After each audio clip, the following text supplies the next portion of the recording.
Le casino, tous les casinos. Bonjour les soldats, je rappelle qu'il y a une newsletter qui est accessible sur roulette-vendetta.com.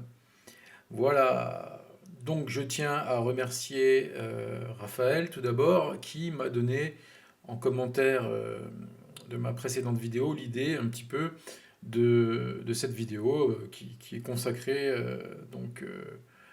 à un petit peu approfondir ce qu'est la profession de joueur de roulette. Vous allez voir que c'est pas forcément ce qu'on croit. Oui, parce que il y a une vérité qui fait mal. Je vais donc vous la délivrer parce que sur cette chaîne on dit la vérité, les bonnes choses comme les mauvaises. Donc là, je vais commencer par rétablir un petit peu les choses, remettre un petit peu l'église au milieu du village, pardon, et vous dévoiler que vouloir dégager un revenu principal, et j'insiste bien sur principal, de la roulette, c'est un peu une torture.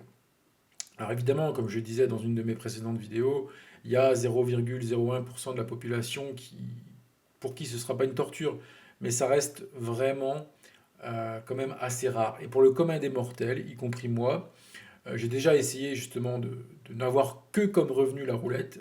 C'est une pression assez conséquente.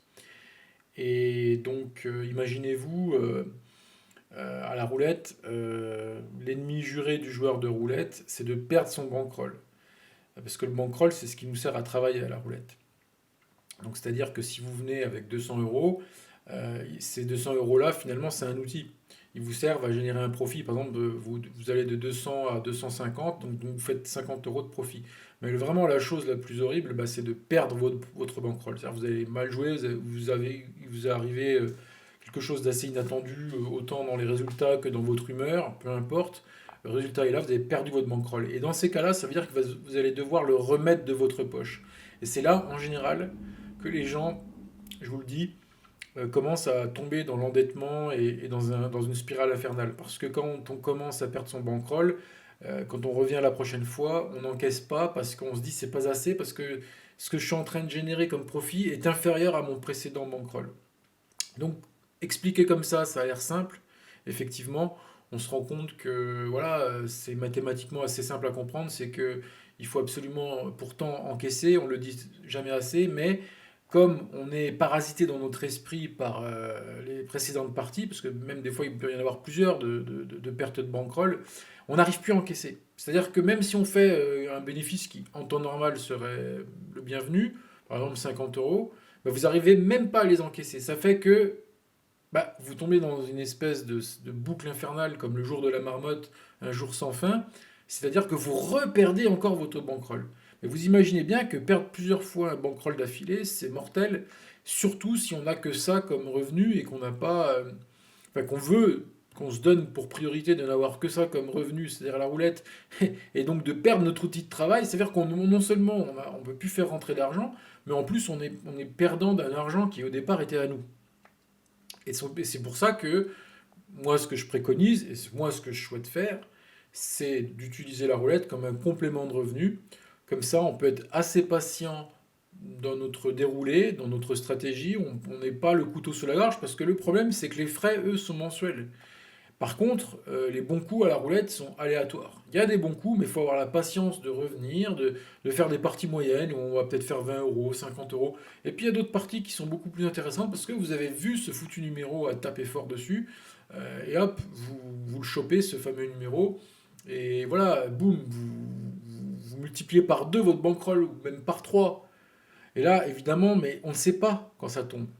Et on peut pas dire ah ouais mais là je suis dans une situation précaire, c'est la fin du mois ou le début du mois, j'ai ça, ci et ça à payer et se dire putain le bon coup va arriver. Bah non justement c'est dans ces cas-là qu'il viendra jamais le bon coup. Le bon coup, faut être parfaitement détendu pour arriver à le choper. Euh, donc euh, donc c'est pas évident parce que voilà. Par contre il y a un paradoxe. C'est là que je veux venir au deuxième point de la diapositive, c'est que paradoxalement quand on travaille on a peu le temps et peu d'énergie à consacrer à cette activité. Vous voyez, toute la diablerie se situe là. Là, c'est le concept important à comprendre. Et j'espère que vous ne tomberez pas dans le panneau de croire que c'est facile, parce que là, justement, devant vos yeux, se situe le nœud du problème, en fait. C'est-à-dire que, euh, effectivement, pour quelqu'un qui aurait du temps et de la patience et de l'argent pour investir son bankroll, mais aussi de l'argent pour pouvoir payer ses factures et sa nourriture, etc., et vivre, euh, la roulette serait facile. Mais si tu es dans ce cas-là, c'est que tu n'as pas besoin de jouer à la roulette. Si tu as de l'argent à volonté, tu n'as pas besoin d'y jouer. Par contre, si tu travailles, tu as envie d'améliorer ton train de vie, tu te dis, ouais, chouette, je vais aller le week-end, et ben, tu vas voir qu'avec toute la fatigue accumulée de la semaine de ton travail, ça va être difficile pour toi le soir ou en week-end, selon tes possibilités comment dire, de voyage, enfin de temps libre. Ben, ça va être quand même extrêmement compliqué d'arriver à faire ça. Donc, du coup, on se retrouve dans un paradoxe où la seule solution, ben, c'est de jouer pour le plaisir. Donc, les professionnels de la roulette, ceux qui se disent professionnels, ils me font bien rire parce que j'en ai connu, je sais ce que c'est. J'ai connu les meilleurs joueurs en France de roulette. Voilà, j'ai connu les meilleurs joueurs en France de roulette et ils sont situés à Paris, à Enghien-les-Bains. C'est-à-dire que j'ai fréquenté pendant 2 ans Enghien-les-Bains et c'est là que ça a révolutionné mon esprit parce que j'ai été au contact déjà. Vous voyez, la roulette anglaise électronique, là-bas, il y a une centaine de postes répartis dans plusieurs salles. Et là, évidemment, quand vous y allez régulièrement, bah, vous vous rendez compte qu'il y a différents niveaux, il y a différents profils. Et c'est pour ça, justement, dans la vidéo que je vais vous les exposer par la suite, dans les diapositives suivantes. Toute mon expérience que j'ai accumulée, je vous la redonne comme ça, gratuitement, parce que ça peut sauver des personnes, mais c'est surtout qu'il faut avoir conscience de la réalité. Si on n'a pas ces, comment dire, ces garde-fous mentaux, c'est-à-dire ces limites de se dire, parce que on pourrait se dire, ah bah tiens, chouette, j'arrête de bosser, dès qu'on devient un peu bon à la roulette, dire, ah tiens, j'arrête de bosser. Sauf que une fois que en fait, c'est un peu comme le phénomène des traders qui quittent la banque pour devenir traders à leur compte. Du temps qu'ils étaient traders à la banque et qu'ils jouaient pas avec leur argent, tout allait bien. Ils jouaient avec l'argent de la banque, etc. La banque, elle a des assurances, tout ça. Il y a des logiciels, il y a des garde-fous, tout ça, c'est parfait.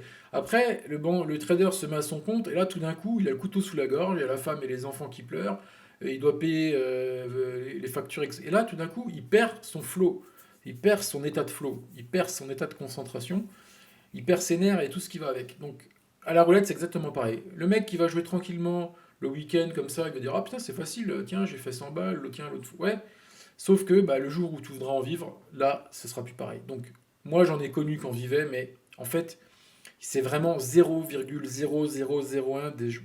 Pourquoi? Parce qu'il faut énormément de connaissances. Déjà, j'ai connu seulement, moi, dans ma vie, 2 personnes susceptibles, j'en ai connu que 2, hein, susceptibles de prétendre à pouvoir en vivre. Il y en avait un c'était un retraité, donc il est un petit peu éliminé d'emblée parce que justement, certainement il a une retraite, etc. Donc il a pas, il jouait extrêmement bien. D'ailleurs, je vous le présenterai en profil à un moment donné, il sera en profil. Il m'a servi d'exemple de par sa méthodologie de travail.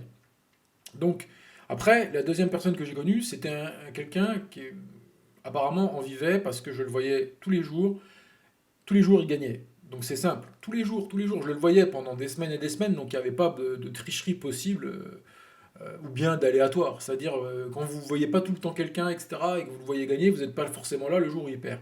Moi, je le voyais tous les jours et il faisait toujours le même process. Et il me l'a expliqué.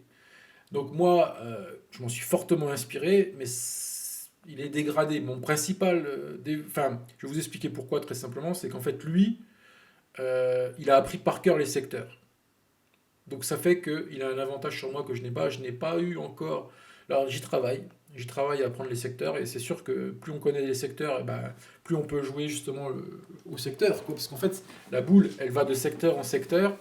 Et ce déplacement de secteur en secteur est le reflet principal de l'activité de la roulette, de la session actuelle de la roulette quand vous jouez. C'est ça qui témoigne un petit peu de ce qui se passe. Et c'est surtout cette analyse-là qui va vous permettre de gagner et c'est souvent, et comme je vous disais, quand la roulette devient folle, qu'elle bascule d'un secteur à l'autre, mais sans garder une logique que vous pouvez interpréter, sans avoir des mouvements interprétables, Parce que je vais vous donner un mouvement qui est interprétable, hein. Simplement, imaginez que la boule, elle oscille entre deux secteurs. Voilà, elle est dans un trip comme ça, la boule. Bah, c'est facile à analyser. Par contre, si la boule voyage entre trois ou quatre secteurs différents et que là, c'est impossible, quoi. Donc, voilà, donc en apprenant par cœur le cylindre et les numéros qui sont bien évidemment pas mis dans l'ordre, exprès pour, comment dire, ne pas faciliter la tâche aux gens, parce que voilà, si tous les numéros étaient dans l'ordre, eh ben, ce serait beaucoup plus facile de jouer. Là, justement, et donc ça veut dire que voilà, il faut, tant que faire se peut, hein, apprendre par cœur. Donc moi, je connais beaucoup le secteur du zéro. Voilà, moi, celui que je connais par cœur, c'est celui du zéro. Et je commence de plus en plus à connaître l'autre côté, parce que, à force de jouer, si vous voulez, mais je me suis concentré au départ, moi, à apprendre toute la moitié du cylindre où il y a le zéro. Voilà. Donc ça va jusqu'au 17 d'un côté, 25, et puis de l'autre côté, ça va jusqu'au 28. Après le 28, il y a le 29, il y a le 18. Voilà. En fait, voilà. Mais vraiment, je me suis inspiré de sa méthode, mais malheureusement, je ne peux pas être aussi bon que lui. Et c'est ce qui explique que j'ai des revers. Mais le jour où vraiment que je connaîtrai par cœur, ça va faire assez mal. Et ça viendra. Parce que bon, c'est juste des secteurs à apprendre. D'ailleurs, je, je travaille sur un logiciel pour aider à apprendre en fait. C'est un logiciel qui vous pose des questions. Quel est le voisin de tel numéro? Voilà. Si je vous dis, voilà, quel est le voisin du 14, bah, c'est le 20, bing, bam, boum. Et donc en jouant à ce petit logiciel, peut-être que je le ferai gratuitement, ce logiciel d'ailleurs, bah, ça vous permet d'apprendre par cœur le cylindre. Mais en plus de l'apprendre par cœur, mieux vaut venir aussi avec un carton au casino, c'est tout à fait toléré. C'est pas du tout considéré comme une tricherie ou quoi que ce soit. Vous avez tout à fait le droit d'aller jouer à la roulette dans les casinos, autant à la roulette traditionnelle que RAE. Vous avez le droit de jouer avec un descriptif du cylindre, ou même une liste des numéros avec leurs voisins de gauche et droite. Ce qu'il faut, c'est avoir une liste où vous avez deux voisins à gauche, deux voisins à droite, et plus si vous pouvez. À vous de vous l'imprimer, ou je sais pas. Des fois, ils en distribuent dans les casinos sous forme de dépliants, mais en général, je préfère me les imprimer moi-même. C'est comme ça, je les mets dans le portefeuille et puis je les écris bien gros, quoi. Dans le casino, souvent il fait sombre. Donc ça aussi, c'est une difficulté supplémentaire cognitive, c'est d'arriver à lire un carton dans un casino qui est peu éclairé. Donc moi, ce que je fais, c'est que je les imprime en bien grand, comme ça, même dans le sombre, voilà, j'arrive à les lire. Mais donc, même quand on connaît par cœur, des fois, on a besoin. En fait, c'est même pas seulement les voisins qu'il faut savoir par cœur, c'est les secteurs. C'est par exemple pour un numéro, il faut apprendre tous ces voisins de gauche et de droite. Donc vous vous rendez bien compte que c'est énormément de combinaisons, et c'est des centaines et des centaines de combinaisons à connaître par cœur. Donc forcément vous perdez du temps quand vous regardez sur un papier. Voilà, c'est comme ça. Donc cette première diapositive, je vais la clore pour dire arrêtez de rêver les gens, arrêtez. Je connais extrêmement bien la roulette et voilà, c'est possible. Il y a des gens, forcément, qui arrivent. Mais je ne vais pas le conseiller aux gens de croire ça. Ce serait criminel. Ce serait très profondément ce serait pas chrétien de ma part. Voilà, moi je suis quelqu'un de croyant et je veux pas enfoncer les gens en leur faisant croire des choses. C'est il est facile de vivre de la roulette. Il est surtout facile de s'endetter à la roulette et de perdre beaucoup dans sa vie, comme du temps et de l'énergie et aussi ses rapports humains. Donc attention, c'est faut le voir comme un jeu et à partir de là, ça peut être sympa. À partir du moment où, en fait, il faut jamais que ça devienne quelque chose de dangereux ou de torturant. À la moindre signe que ça devient bizarre, vous devez vous dire ah là, c'est signe que Roulette Vendetta a raison. On va l'écouter, on va arrêter de jouer, on va s'interdire, voilà. Mais en fait, au moindre signe de sensation d'étouffement, voilà, on peut vite se sentir étouffé avec ce jeu-là. Au début, on est passionné, puis sans s'en rendre compte, déjà, on peut développer des addictions. Parce que voilà, la chose avec ces putains de roulettes anglaises électroniques, c'est que ce sont des écrans avec tactile, etc. Donc c'est très addictif, encore plus addictif peut-être que la roulette traditionnelle. Donc non seulement on y perd de l'argent, mais en plus on est attiré et on va y jouer alors qu'on n'a pas besoin d'y jouer. Parce que quand vous avez fait votre bénéfice de la semaine ou du mois, vous n'avez pas besoin d'y retourner. Et simplement, un jeu qui est addictif va réussir à vous rattirer là où normalement vous ne devez pas jouer. C'est ça le problème de l'addiction. Parce que si vous enlevez ce problème de l'addiction, bah, c'est-à-dire que vous allez quand vous voulez à la roulette, Perdant ou gagnant, c'est vous qui décidez de quand vous allez revenir. Mais quelqu'un qui est addict ne décide plus de ça. C'est comme quelqu'un qui est alcoolique. Regardez, moi, je suis pas alcoolique, c'est-à-dire que je peux boire une bière de temps en temps, il n'y a pas de problème. Mais un alcoolique, lui, il ne choisit pas. La bière va l'appeler, alors qu'il n'en a pas besoin au réveil ou dans des moments où il n'a pas besoin de boire. Mais c'est son addiction qui va le faire boire. Et là, c'est quand même assez problématique, hein. Donc, et ben la roulette, c'est pareil. À partir du moment où plus vous allez jouer, plus vous allez développer une addiction, parce que l'addiction, elle est de plusieurs ordres. Elle est de l'ordre physique, biologique, c'est parce que votre cerveau, il est dans un mode où il est assez énervé, ça rend nerveux la roulette.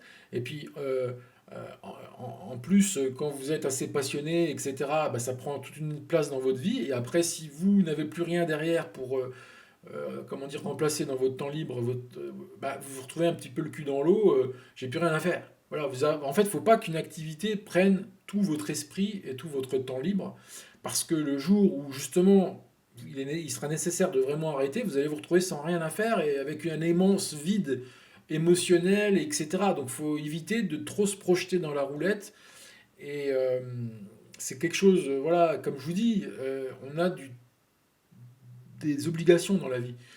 Pour le retraité qui joue comme ça tranquillement, à la limite, il n'a plus vraiment d'obligation à part se faire plaisir, donc il peut osciller entre divers plaisirs, en dire tiens, je me fais plaisir à la roulette, tiens, je vais pouvoir aller à la pêche et tout ça. Mais quand on travaille, on n'a pas 36 temps à consacrer à notre temps libre, on doit le consacrer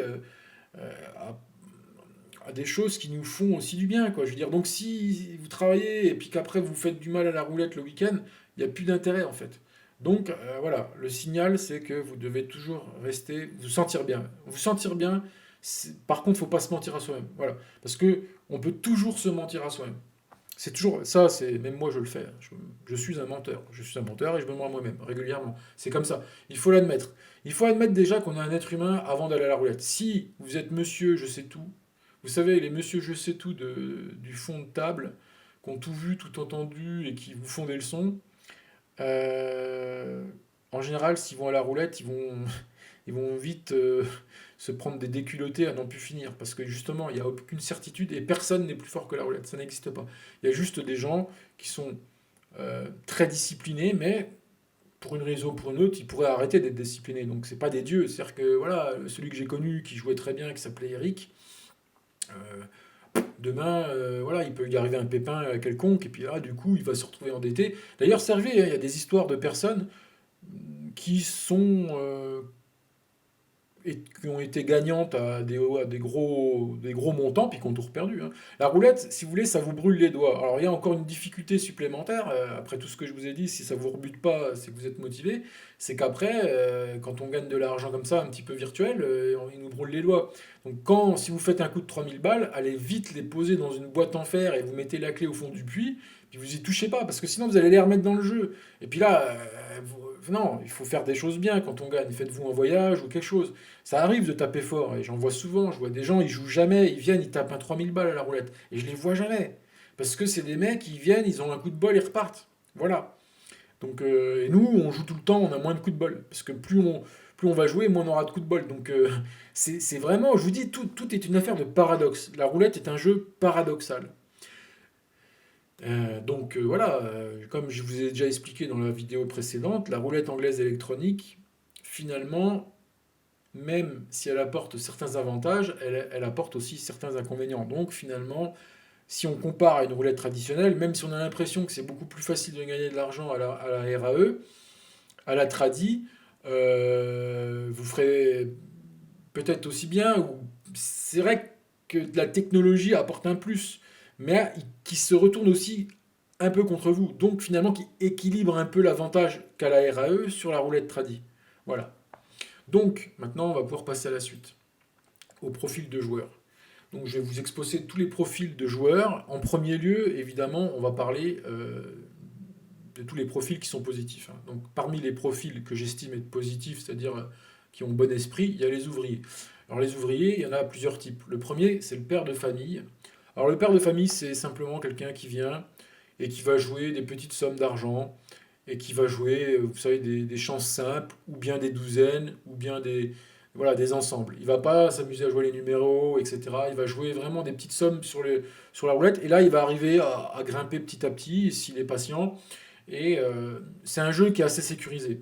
Moi, ça m'a jamais trop intéressé ce jeu-là, parce que c'est assez lent et que la moindre erreur est fatale en fait. C'est-à-dire que c'est un mode de jeu qui est sans protection contre les mauvaises séries. Parce qu'en fait, moi, ce que j'ai développé tout au cours du temps, c'est un bouclier anti-mauvaise série.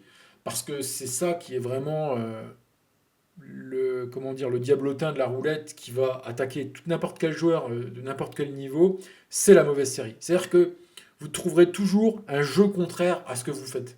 Et même le père de famille. Même si le père de famille joue très bien et joue très correctement, un jour ou l'autre, il va tomber sur euh, une série qui fait le contraire de ce qu'il fait. Et ça, c'est couru d'avance. Et ça se vérifie avec n'importe quelle méthode. Ce qu'on peut juste faire, et moi ce que je fais juste, c'est de diminuer l'impact des mauvaises séries. Mais elles existent toujours. Et je m'en prends toujours. Simplement, je diminue la force des mauvaises séries qui peuvent avoir une influence sur mon jeu, mais elles auront toujours une influence, quoi que je fasse, mais je le diminue au maximum, à un tel point que Eric, lui, avait arrivé à complètement les dissoudre. Mais parce qu'il avait un niveau qui le permettait, à tout point de vue. Niveau mental, émotionnel, technique, voilà, sagesse, tout. Donc voilà, c'est voilà. Mais le père de famille, la plupart du temps, il sera gagnant. Et la plupart du temps, si même il se prend une mauvaise série, il peut avoir le temps d'arrêter. C'est encore une affaire de psychologie. Moi, c'est pas mon truc. Moi, j'arrive pas. Quand je me prends une mauvaise série, j'ai du mal à m'en aller en plein milieu de la mauvaise série. En général, elle me flingue. C'est pour ça que voilà, comme je savais dès le départ, enfin, comme j'ai vu au cours du temps que je n'étais pas capable de gérer les mauvaises séries, c'est pour ça que je me suis orienté vers autre chose. Mais il y a des gens, dès qu'ils voient que ça commence à faire de la mauvaise série, ils vont encaisser et repartir avec leur bénéfice. Moi, j'ai énormément de mal à ça. Donc c'est pour ça que voilà, je vous parlerai de mon profil de joueur tout à l'heure, qui n'est pas dans les ouvriers justement. Mais dans les ouvriers, c'est des gens qui sont courageux, qui ont un bon état d'esprit, mais qui n'espèrent pas non plus changer le monde. C'est des gens qui ont du temps, en général. Le joueur, le père de famille, comme je l'appelle, c'est quelqu'un qui a du temps. C'est pas quelqu'un qui va être pressé, qui va venir tac tac, ou qui va sortir du boulot et en une demi-heure il va jouer. Non, c'est quelqu'un qui a vraiment du temps à consacrer. Et voilà, bon, bien sûr qu'il a un peu de connaissances, mais il joue surtout euh, à l'observation, quoi. C'est-à-dire qu'il y a pas, c'est pas très technique, c'est pas très poussé ce qu'il fait, mais bon, voilà, ça a le mérite d'exister et c'est pour ça que j'en parlais. Donc on peut le classer dans les professionnels de la roulette, mais professionnel avec des guillemets. Voilà, professionnel pour moi aujourd'hui dans cette vidéo, ça veut dire quoi? C'est quelqu'un qui joue régulièrement et qui essaye de ne pas se faire plumer. C'est ça pour moi un professionnel. Mais pour d'autres, il y en a, ils vont croire que professionnel, c'est ça, c'est vraiment le mec qui va en vivre et qui va être dans des yachts, il va rouler en Ferrari, etc. Ouh là là. Moi-même, Eric, il gagnait bien sa vie, je le voyais, il faisait à peu près entre 200 et 1000 euros par jour. Alors c'est sûr, voilà, c'est extrêmement intéressant. C'est pour ça que, évidemment, ça fait rêver. Quand je le voyais faire, je rêvais. Un mec qui fait entre 200 et 1000 euros par jour selon l'oscillation et qui rarement perd, mais vraiment jamais. C'est-à-dire, il me dit oui, ça peut arriver. Il me dit, franchement, ça peut arriver peut-être une fois dans l'année que sa méthode ne marche pas. Mais dans ces cas-là, ça peut faire très mal aussi, hein. Donc c'est pour ça que c'est pas un dieu, Eric. C'est quelqu'un qui joue très bien, mais il n'est pas à l'abri, même s'il faisait du 200 ou 2000 euros par jour, il n'est pas à l'abri de vivre un mauvais mois, par exemple. Et, et ça veut dire qu'il a intérêt d'avoir de l'argent de côté. Donc ça veut dire qu'en plus, il faut être très malin dans sa gestion financière, parce que celui qui va dépenser tout ce qu'il a, il va dépenser des capacités de se refaire plus tard s'il a un mauvais mois, etc. Donc c'est pas fait pour tout le monde aussi cette mentalité. C'est la mentalité où il faut pas dépenser pour rien. Même si vous êtes bon à la roulette, il va falloir le mettre de côté cet argent-là. Donc c'est pas pour tout le monde. Et ben lui, le père de famille, il est un petit peu dans cet état d'esprit-là, c'est qu'il va jouer des sommes raisonnables et quand il va gagner, ben, il va pas non plus faire le foufou. En fait, il n'est pas dans une folie de jeu, et puis aussi, enfin, je veux dire, dans des ambitions qui sont trop fortes aussi. Voilà. Le père de famille, c'est pas mal. Je peux le conseiller à certaines personnes. Ça, alors, au niveau méthode, hein, je vous dis, c'est vous allez jouer rouge, avec peut-être une dizaine, une douzaine, je veux dire, ou vous allez peut-être jouer qu'un ou deux numéros, mais voilà, c'est vraiment, voilà. Et puis vous jouez petit à petit de 5 pions en 5 pions, vous faites du bénéf, ouais, et puis vous oscillez des fois, et puis voilà, c'est pas non plus, vous n'allez pas monter super haut, mais il y a des jours, vous allez peut-être faire 50 pions de bénéf quand même, ou même 100, hein, ça peut être pas mal, hein.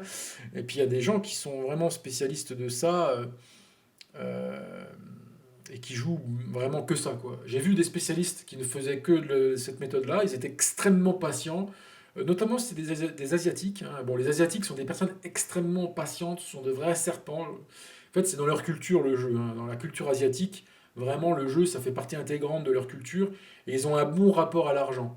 Donc ils sont capables d'attendre toute l'après-midi, toute la journée tranquillement, de faire un petit bénéfice et de s'en aller sans péter les plombs. Je voyais, ce profil-là, c'est des gens, ils pètent jamais les câbles. Et pourtant, tout autour d'eux, ils vont avoir des mauvais exemples de personnes qui vont s'acharner sur la roulette. Moi, j'ai vu des gens casser l'écran, quoi. Des gens tellement ils mettaient de l'argent. J'ai vu des gens, la machine avalait leur billet dans une boucle sans fin. Le mec sortait des billets de sa poche, le mettait dans la roulette, jouait, perdait, et s'il était dans un cycle infernal, et à la fin, il mettait des gros coups de poing sur la machine, et c'est pour ça que des fois, il y a des machines qui marchent plus très bien. Voilà, il y a des mecs qui s'énervent à fond, si bien que même le personnel de casino est obligé de les arrêter, presque. C'est parce que, attends, ça coûte quand même cher. Bon, même s'ils sont riches et qu'ils peuvent remplacer des écrans quand ils veulent, ils aiment quand même pas trop donner l'exemple de gens qui fracassent des écrans tactiles, quoi. Ça se fait pas. Surtout que c'est des beaux écrans de 25, entre 20 et 25 pouces. Donc voilà, au bout d'un moment, ça coûte cher, mais voilà. Mais ces gens-là, ces pères de famille, c'est vraiment des gens très très calmes. Et ils vont pas se laisser voilà, perturber ou quoi, ils vont être tranquilles, ils vont faire leur jeu, ils vont des fois prendre des notes tranquillement, et voilà, ça se passe bien pour eux. On va passer au campeur. Alors le campeur, voilà, c'est très intéressant le campeur comme profil d'en parler, parce que justement derrière, c'est beaucoup de pragmatisme. En fait, c'est des pragmatiques. Par exemple, ils vont observer quelque chose, ils vont attendre de découvrir, ou ils vont attendre patiemment qu'il y a un bon coup, et ils vont développer une méthode pour arriver à ce grand coup. Par exemple, l'exemple classique, c'est le retard. C'est vrai que c'est très dangereux et que c'est à manier avec des précautions, parce que je l'ai dit dans ma newsletter, là, qui va bientôt sortir ou qui est déjà sorti, je ne sais pas. Voilà, en fait, ça peut être dangereux d'attendre un numéro qui n'est pas sorti, parce que des fois, il peut aller jusqu'à des 600 coups de retard, peut-être même plus. Normalement, un numéro en retard, voilà, c'est dans les 300 coups qui peut arriver, mais ça peut être 600. Donc voilà, mais le campeur, c'est un mec, il est capable de se dire, ok, il y a un retard, bah, je vais attaquer tranquillement. C'est-à-dire qu'il va commencer de poser des pions sur le numéro, après le temps passe autour du numéro, après il va mettre des rayons laser partout sur le numéro, avec les colonnes, après il va mettre des couleurs sur ce numéro. En fait, il va monter en gamme jusqu'à ce que le numéro il tombe. Donc c'est quelqu'un qui a des couilles, quelqu'un qui a de la méthodologie et quelqu'un qui est... Voilà. Et puis ça peut être n'importe quoi d'autre. Par exemple, je vous donne un exemple. Imaginez, vous restez toute la journée en attendant qu'il y ait une grosse série. Une grosse série de noirs, par exemple, c'est des séries qui vont des fois jusqu'à 15, 20 fois la même couleur. Et c'est facile de voir quand on est dans ce genre de série, parce que quand on commence à avoir 10 noirs d'affilée, 11 noirs, et ben ça ne s'arrête pas tout de suite. C'est des séries, en général, elles vont jusqu'à 20 noirs. Donc ce qu'il faut faire, c'est attendre la journée, avoir la patience qu'une de ces séries-là arrive. Puis alors après, vous blindez la couleur en question. Là, moi, j'ai vu des gens le faire, hein. Alors moi, je ne suis pas arrivé parce que j'ai pas cette patience. Encore une fois de plus, mon profil s'est orienté différemment parce que je n'ai pas cette patience. Alors j'espère l'avoir un jour, peut-être je l'aurai un jour. Il faut travailler sur sa patience, hein. C'est quelque chose qui... Ça peut pas être un mal, hein, mais disons que moi, ma méthodologie n'est pas forcément basée sur la patience. Évidemment que je le suis, parce qu'à force, j'ai quand même développé un peu de patience, mais elle est plus accolée à mon type de jeu. Là, le campeur, c'est vraiment quelqu'un d'une patience absolument abominable, parce qu'il est capable d'attendre toute la journée, alors que peut-être il a des obligations, ça se trouve, ou je sais pas, il a peut-être envie de faire autre chose, il a peut-être envie d'aller manger, j'en sais rien, mais il attend la bonne série. Et des fois, vous avez de la chance, vous arrivez dans le casino, elle est là, mais c'est tellement rare. Moi, c'est tellement rare que quand j'arrive, moi, souvent, quand j'arrive à la roulette, elle est en pleine folie. Donc voilà, c'est pour ça qu'il faut attendre en général. Mais si vous attendez assez patiemment, au moins dans la journée, il y aura quelque chose de fou. Alors ça peut être une couleur qui tombe 15-20 fois de suite, ça peut être, je sais pas, le zéro qui fait que de tomber, et bref, ça peut être n'importe quoi. Mais c'est visible, mais il faut être là, et il faut avoir de l'argent pour attaquer, parce que c'est peut-être pas le premier coup que vous allez avoir ce que vous attendez. Parce que imaginons que vous jouez le noir, et paf, c'est rouge, bah, il faut continuer, parce qu'il peut y avoir un parasite. Moi souvent, c'est ce que j'appelle, c'est les coups parasites. Vous allez avoir 11 noirs, ah bah ok, il y a un rouge qui sort, mais ne croyez pas que ça y est, ça va repartir sur le rouge comme si de rien n'était. Non, c'est un parasite. Et après, paf, ça revient au noir. Ah bah oui, mais il faut connaître, c'est ça, c'est un peu l'habitude. De toute façon, n'écoutez pas tous les gens, qui vous dépeignent la roulette comme un jeu gnangnan. Parce que quand j'écoute beaucoup de chaînes qui parlent de la roulette, ils disent oui, la roulette est un jeu où le casino a 1% de, comment dire, entre 1 et 5% selon que c'est une roulette américaine avec 2 zéros ou pas, a un certain avantage sur vous, c'est pas possible de gagner, il faut de la chance. Il n'y a absolument pas de chance pour le gagnant, enfin pour le gagnant à long terme. Le gars, en fait, oui, effectivement, le gars qui joue pas souvent, effectivement, ce sera un coup de chance. Mais le joueur de long terme, justement, ce que j'ai envie de qualifier de professionnel, bah, c'est quelqu'un qui va la provoquer la chance. Donc est-ce qu'on peut encore parler de chance quand on la provoque? Le campeur, lui, clairement, fait partie des gens qui vont provoquer la chance. Parce que entre le gars qui arrive et qui joue n'importe quoi en arrivant et qui est pressé, qui va repartir, bon, ça peut arriver hein, de gagner comme ça, mais voilà.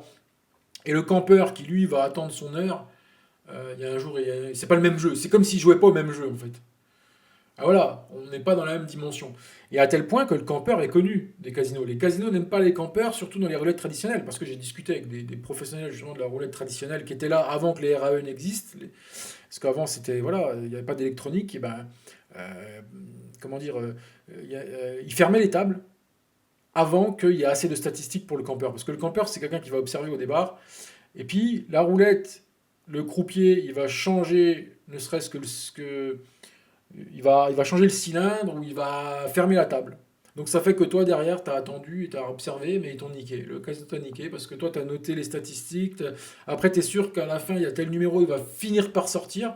Eux, ils te ferment la table avant que tu t'en aperçoives. Mais ils sont pas cons, vous savez. Ce qui est bien avec la roulette anglaise électronique, il n'y a point de ça. Elle marche de l'ouverture en général du casino, ou des fois peut-être un quart d'heure après l'ouverture officielle du casino, parce que le temps de la mettre en route. Mais autrement, elle marche tout le temps. Donc, enfin, elle marche tout le temps. Il y a deux types de roulettes. Il y a des roulettes où s'il n'y a personne qui joue, elle ne tourne plus. C'est pas très bon. Il faut mieux jouer. Celles que je vous parle tout le temps, moi, des roulettes qui sont comme un Anguin, etc., ou dans les casinos partouches, ou bien dans les casinos barrières, ces roulettes-là, elles tournent même s'il n'y a personne qui joue. Donc ce qui est bien, c'est bon pour les statistiques. Par exemple, vous pouvez venir observer et puis dire, tiens, je reviens dans 1 heure, et puis je vais voir ce qui s'est passé entre-temps, vous faire des petits points comme ça d'observation, sans forcément être là devant, parce que c'est sûr que c'est très rébarbatif d'observer une roulette. Ah, mais c'est pas facile. Le métier la profession de joueur de roulette est très dur, parce qu'il faut. C'est rébarbatif d'observer des numéros, des statistiques. Il est beaucoup plus facile de faire le con et de jouer n'importe quoi, et on se dit putain, je me fais pas chier. Ben ça, c'est la méthode fainéant. Alors évidemment, en général, ceux qui vous parlent de roulette vous parlent de. C'est comme pour les gens qui jouent en mode feignant. C'est-à-dire les gens qui viennent, ils n'ont absolument aucune technique, rien, que dalle. Alors là, évidemment, le casino a toutes ses chances. Là, évidemment, si vous jouez comme ça, là, évidemment, ouais. Mais autrement, si vous avez un minimum de méthodologie, c'est faisable. Mais c'est dur. Voilà, le truc, c'est que, ok, faisable physiquement, enfin logiquement faisable, mais est-ce que c'est physiquement faisable? C'est ça la grande question, parce qu'après, ça dépend de vous. Ça dépend de votre patience, de voilà, de pas péter les plombs, de dire ah non, je suis plus ma méthode, je sors de méthode. Quand on est dans une méthode, on n'en sort pas. Quand on fait pas n'importe quoi, voilà. Et voilà. Donc évidemment, quand vous écoutez ces chaînes, moi j'ai encore découvert une chaîne il y a pas longtemps américaine où il vous explique que la roulette n'est qu'un jeu de chance et n'est pas un jeu de skills comme ils disent, un jeu de compétences. Contrairement au blackjack qui disent vous pouvez compter machin et tout ça, mais franchement c'est beaucoup plus facile de devenir bon à la roulette qu'au blackjack, hein. Et puis ils vous parlent des poker vidéo, des vidéos poker. Écoutez, les vidéos poker, c'est un algorithme derrière, on ne le connaît pas forcément bien. Donc voilà, moi je préfère voir une boule partir comme ça dans le physique. Ce qui est bien avec les roulettes anglaises électroniques, c'est que c'est moitié électronique, mais il y a quand même une partie physique où la boule, elle est quand même jetée n'importe comment et que c'est difficile après pour le programme de la contrôler, elle est incontrôlable une fois qu'elle est partie. Donc il y a quand même une part de physique et de hasard. Et voilà. Donc, et quand j'entends des conneries comme ça, de dire que c'est plus facile de jouer au blackjack, enfin d'être pro du blackjack et tout ça, franchement, peut-être qu'ils parlent de la roulette tradie. Ouais, effectivement, je comprends. En fait, le problème, c'est qu'il n'y a pas, justement, c'est pour ça que j'ai voulu faire cette chaîne, en fait. J'ai voulu faire cette chaîne parce que je voulais absolument, euh, comment dire, parler de la roulette anglaise électronique parce que personne n'en parle trop. Il n'y a pas beaucoup de chaînes qui en parlent, il n'y a pas beaucoup de sites qui en parlent. C'est un petit peu tabou, machin. Et en général, les sites parlent beaucoup de la roulette traditionnelle ou la roulette en ligne, ce qui est encore autre chose. Voilà, donc c'est pour ça que j'ai voulu parler de ça. Donc le campeur, on peut en parler des heures. Il a de moult techniques, moult manières d'observer et d'attaquer au bon moment. Voilà, donc respect. C'est un bon ouvrier qui est respectable. Moi, je respecte beaucoup le campeur. Parce que j'en ai connu, j'en ai parlé, et ils étaient très gentils. Puis c'est des mecs, ça fait 30 ans qu'ils vont au casino, quoi. C'est pour ça que quand tu les écoutes, tu pourrais les écouter pendant des heures. Ouais, je me rappelle d'un campeur, il s'appelait Albert, je crois. Ah putain, c'était un mec, il avait toutes les techniques, il avait tous les trucs, toutes les astuces, il m'expliquait, je ne revenais pas, quoi. Le mec, ça faisait 30 ans qu'il venait jouer à Anguin, et à force, il était chez lui, quoi. C'est-à-dire que le moindre bonus, il savait comment l'avoir, il savait obtenir des voyages avec sa femme, parce que voilà, il y a des bonus dans les casinos, quand tu mets ta carte, il faut mettre tu fais des points. Alors il savait des tas de trucs, mais voilà, c'est le campeur. Le campeur, il va pas faire le foufou, mais il va profiter de chaque truc. Voilà, ah tiens, on peut gagner un voyage, ok, je sais comment le faire pour y arriver, donc je le fais. Il suffit de, tac, tac, tac. Donc le campeur, voilà, c'est un malin. C'est pas comme les autres foufous, parce que là, justement, on va en parler des foufous, hein, vous verrez après. Bon, les ouvriers, on a fini avec ça, on va parler des ingénieux. Donc là, on monte un peu dans le level. Voilà, beaucoup de respect aussi pour les ingénieux. Alors, le retraité dont je vous parlais tout à l'heure, qui me semblait être vraiment très intéressant, ce petit retraité avec qui je parlais, des fois je buvais des verres parce que j'essayais de lui soutirer un petit peu comment il faisait. Donc il fait partie de ce qu'on pourrait appeler les développeurs de croissance. Donc lui, dans son cas, c'est extrêmement simple. Il jouait rouge-noir. Et quand il perdait et gagnait, en fonction, il rajoutait 30% à sa mise ou il retirait 30% à sa mise. Donc c'était un expert de la série rouge-noir, c'est-à-dire qu'en observant, il était capable de voir les tendances des séries. Et donc, je le voyais régulièrement générer 1000, 1500 euros en partant par exemple de 200 euros. Après, je pense qu'il y a des mauvais jours aussi pour lui et c'est ce qui fait que sa méthode, selon moi, n'est pas aussi bonne que celle d'Eric. Je pense qu'il est inférieur à la méthode d'Eric parce que la méthode d'Eric était beaucoup plus sûre et comment dire, marbre, bien solide dans le sens où chaque jour c'était à peu près tant d'argent. Là, c'était un peu plus aléatoire quand même parce que en fait, le fait de jouer avec les plus 30%, des fois, il trichait. Et des fois, pour aller plus vite, sous l'effet un petit peu de l'émotion, il allait claquer un plus 60, par exemple. En fait, je l'ai déjà vu jouer, et je me dis, c'est quand même... il était tellement bon. En fait, c'est pour ça qu'il prenait des risques. Il était tellement bon qu'il respectait même plus, si vous voulez, la méthode de base qu'il y allait mollo. En fait, il était tellement bon qu'il y allait même plus mollo, c'est-à-dire qu'il savait que le rouge allait sortir. Et il le savait, il le savait. Et bam, il te balançait un gros truc. Mais le problème, c'est que si ça passait pas, le coup d'après, il fallait qu'il remette encore plus gros. Et ça, j'aime pas. Voilà. J'aime pas ce genre de truc. Parce que ça, même si t'es très très fort, un jour t'es pas à l'abri. C'est pour ça que moi j'aime pas les méthodes où t'es toujours sur une planche à voile à éviter les balles. Lui, voilà, il était très fort, mais néanmoins, il était quand même en train d'esquiver les balles. Et voilà, donc même si c'était très impressionnant de le voir jouer, même si ça peut faire tourner la tête de voir un mec qui arrive avec 200 balles, parce que s'il joue bien et qu'il n'y a pas trop de problèmes, de 200 balles, au début il va faire 210, 230, 240, 300, mais à la fin il est 1000 balles quoi. Donc c'est un développeur de croissance. Il fait croître un petit peu comme une boule de neige qui grossit, il grossit son bankroll. Mais pour faire grossir son bankroll, il n'y a pas trop de secret. Eh bien, à un moment donné, avec sa méthode à lui en tout cas, bah, des fois, quand tu te trompes, en fait ce qui est bien, alors l'avantage de ça, voilà, il y a un grand avantage par exemple par rapport à moi, c'est que lui, il peut corriger éventuellement une erreur. Parce que justement, avec le rouge-noir, comme c'est assez binaire, il peut corriger une erreur. Donc voilà, et c'est ainsi que ça sert le 30%. Augmenter de 30% ou diminuer de 30% selon ce qui se passe sur le jeu, parce que vous pouvez soit baisser ou monter quand vous perdez ou gagnez, peu importe, le tout c'est d'adapter votre jeu à ce qui se passe selon votre émotion et selon votre façon de jouer. Il n'y a pas voilà, de méthode précise à écrire, mais savoir que de jouer sur votre puissance de mise mais assez faiblement, c'est peu risqué et ça permet de monter de palier en palier. Moi, c'est pas pareil. Moi, s'il m'arrive une mauvaise série, ça va être difficile de. Il n'y a pas de plus ou 30% machin, c'est pas comme ça que ça se passe. Moi, je dois pas faire d'erreur. Comme ça, au moins, c'est clair. C'est que je. Et c'est comme Eric. Eric, c'est ça. Eric qui connaissait par cœur le cylindre, ne faisait pas d'erreur dans ce qu'il faisait, donc il n'avait pas besoin de non plus les corriger, ces erreurs. Elles étaient encadrées. Il savait qu'il avait droit à 4 coups. En 4 coups, il faisait son bénéf, il allait retirer. C'était ça, Eric. En 4 coups. En 4 coups, il tapait et il retirait. Parce que. Et même quand il tapait pas, au bout des 4 coups, il retirait. Quoi qu'il se passe. Donc, si vous voulez, le 4 coups était quand même une progression. C'est une progression quand même, puisque dans les 4 coups, il jouait de plus en plus fort. Mais c'est doux. Il faisait que ça. 1, 2, 3, 4.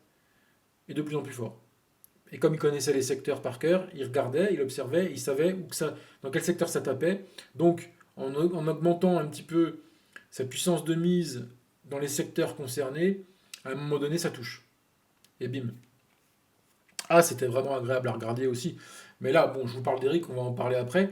Mais là, je vous parle donc du petit retraité, là, Papy. Voilà, il était impressionnant quand même, parce qu'il fallait être vraiment très zen. Et ça, vous verrez ça dans... En fait, une personne comme lui, si vous en voyez, vous en verrez pas souvent. Voilà. Ça peut arriver, vous pouvez tomber sur des gens d'une extrême patience, etc. Mais là, il faut vraiment être très patient pour développer une boule de neige. Parce que vous partez de peu. Et il peut y avoir des aléas à l'intérieur de ça, donc vous êtes un peu obligé d'augmenter un peu les mises et tout ça. Et lui, comme il était trop fort, il était capable de vraiment aller plus vite que la musique, en fait, si vous voulez. C'est ça, il allait plus vite que la musique parce qu'il était sûr de lui, quoi. Mais quelqu'un qui est pas trop sûr de ses... Parce que là, vraiment, il faut s'y connaître en série. Hein. C'est-à-dire que lui, il les notait, ses séries, rouge-noir, et il savait les analyser. Il me disait, tiens, regarde, tu vois ça? Tac, regarde ça. Et ben ça veut dire que c'est plutôt noir qui va sortir, machin. Et ça se vérifiait, quoi. Donc le gars, il mentait pas, et je le voyais. Donc ça m'a beaucoup influencé aussi. Parce que moi aussi, dans mon jeu, même s'il est basé sur les numéros, j'aime bien un peu m'accoler quand même, sécuriser mon jeu avec un peu de rouge-noir, parce que le rouge-noir, finalement, c'est assez facile de voir ce qui se passe. Et donc, moi, j'ai fait un mélange, en fait. J'ai fait un mélange entre lui et Eric, en fait. Voilà, mon jeu à moi, c'est une... Il y a deux personnes qui m'ont fortement influencé, donc c'est donc le Papy, qui est donc un développeur de croissance, selon moi, et Eric, je vais parler après. Donc, qui fait partie des ingénieux. Donc voilà, les ingénieux, il y a le numérologue. Alors, le numérologue, euh, c'est quelqu'un qui s'intéresse aux numéros et qui va passer du temps. On aurait presque pu le qualifier de campeur, mais le campeur, c'est quelqu'un qui fait rien. C'est pour ça que j'ai pas voulu l'appeler. Voilà, le campeur, c'est quelqu'un qui observe un bon moment. Le numérologue n'observe assez peu de temps. Rapidement, il se fait une idéologie de ce qui se passe en notant les numéros un petit peu et puis en se faisant une image mentale de ce qui va jouer en numéro. Et pareil, j'ai souvent vu, là encore, c'était un papy que je voyais jouer pas loin, là en province, hein, là c'était plus à Paris, mais en province, c'est toujours plus impressionnant en province parce qu'il y a peu de monde en fait. À Paris, il y a tellement de monde qui joue qu'on est noyé dans la masse, mais là, quand vous avez un bon joueur en province, il ressort un peu du lot et il est encore plus visible. Et donc là, ce papy-là, lui, il me disait, c'est pareil, ça fait 30 ans que je joue à la roulette, avant je jouais à la roulette tradi. Bon, là, il jouait à la RAE, il notait ses numéros et souvent, il allait claquer un petit 1500 balles en partant de 200-300. Mais pareil, il y avait des mauvais jours parce que justement, que ce soit le développeur de croissance ou le numérologue, c'est pas des gens qui ont fait un process de jeu. C'est des gens qui prennent le temps, mais qui vont pouvoir essuyer. Et je ne saurais jamais si leurs bénéfices sont supérieurs aux pertes. Je pourrais jamais le savoir. Même si ces deux types-là, numérologue et développeur de croissance, sont extrêmement intéressants à voir jouer tout ça, je sais que certains jours ils perdent. Le problème, c'est que je ne sais pas combien de jours ils perdent sur le mois, l'année, etc. Alors que Eric, voilà. Et c'est pour ça que je me suis fortement inspiré de lui, c'est parce que quelque part, c'est quand même intéressant d'avoir une méthode qui marche tout le temps et qui est en plus euh, assez sécurisée parce que elle est dans un rythme, dans des rituels. Alors, c'est très dur, parce que son rituel, c'est voilà, je joue 4 fois d'affilée de plus en plus fort et j'encaisse. Mais tellement c'est bien placé ce qu'il fait qu'il est quasi, il me dit, dans 70% des cas, voilà, il ne touche pas tout le temps. Il me l'a dit, Eric, ça fait partie de son jeu. Ça fait partie de son jeu, il me dit, je ne touche que 70% des fois. Mais c'est suffisant. Parce que 70%, c'est plus que 50. À partir du moment où 70% des fois, il est bénéficiaire au bout de ces 4 fois de ces micro-sessions qu'il fait, bah à partir de là, voilà, et c'est tout le temps pareil. Et j'observais, c'était tout le temps pareil. C'était comme un moteur. Comme si c'était une machine comme une machine à imprimer de l'argent. Là, je voyais quelqu'un imprimer de l'argent. Parce que c'était vraiment beau à voir, mais encore plus que ça, c'était sûr et sécurisé. Là, le développeur de croissance et le numérologue, bah, dans un cas, c'est un spécialiste du rouge et du noir, donc c'est intéressant. Et de l'autre, ça pourrait être aussi un père ou père, hein, voilà, ce que je veux dire, hein, ou le champ simple. Hein, mais le numérologue, lui, bah, il est spécialisé dans les numéros, mais les numéros, ça peut être traître. C'est pareil, même si tu fais une analyse des numéros et que tu en choisis pour jouer, bah, ça va être étendu dans le temps, tu vas être obligé de jouer de plus en plus fort, et là, tu es hors contrôle un peu, si tu veux, tu es un peu hors machin. Alors que ce que j'apprécie avec la méthodologie d'Eric, c'est que tu es toujours sous contrôle. C'est vraiment là, du coup, le professionnel. Voilà. Là, on va dire, c'est des presque professionnels. C'est les ingénieux, c'est pour ça on les appelle les ingénieux, parce que voilà, c'est pas rien quand même. Mais c'est pas assez sécurisé encore selon moi. Moi encore, je veux un verrouillage au-delà encore. C'est possible de jouer comme ça, mais c'est encore pas assez verrouillé, parce que ça s'étale beaucoup trop dans le temps en plus. C'est-à-dire que le développeur de croissance, lui, il va mettre 2-3 heures à arriver à créer sa petite boule de neige, mais il peut tout aussi bien perdre son bankroll, etc. Moi, ce que j'aime bien avec ma méthode ou celle d'Eric, mais c'est comme moi je suis un peu moins bon que lui, je mets un peu plus de temps, mais ça reste quand même beaucoup plus faible que le numérologue et le développeur de croissance. Ma session, si je veux, elle peut durer 3 quarts d'heure. Voilà, mais un numérologue ou un développeur de croissance, de par leur façon de jouer, ils jouent beaucoup plus longtemps. Donc déjà, voilà, c'est pas parfait parce que vous passez plus de temps. Donc voilà, il y a aussi peut-être un problème de rentabilité à étudier. Voilà. Donc après, moi, je suis pas un pro, hein, je dis ce que mes compétences à moi, qui sont certainement partielles, et c'est qu'une vision des choses. Moi, voilà, c'est ma façon de voir que je vous donne. Mais après, vous en aurez peut-être une autre, etc. Donc, après, il y a le comptable. Alors là, on rentre encore dans une catégorie vraiment à part. C'est quelqu'un que j'ai connu aussi en province. C'est quelqu'un qui est capable de sortir sa calculette et de dire hier, j'ai perdu temps, donc aujourd'hui, je vais mettre temps sur des numéros. Donc, en fait, quelque part, il joue vraiment d'une manière orientée profit. Là où le développeur de croissance est orienté faire gonfler son bankroll du jour, le numérologue pareil. Et d'ailleurs, les ouvriers qu'on a vus tout à l'heure, ils veulent faire monter un petit peu leur boule de neige, hein, c'est le même principe, hein, que ce soit le campeur. Alors le campeur c'est différent puisqu'il vise ça peut être un gros coup qu'il vise et en deux trois coups. Donc voilà, c'est pas vraiment boule de neige. Mais par contre, effectivement, le père de famille, l'ouvrier père de famille qui joue son jeu même petit à petit, c'est quand même un développement de petites boules de neige. Là, le développeur de croissance et le numérologue, c'est de la plus grosse, parce qu'évidemment, les moyens sont plus gros et que voilà.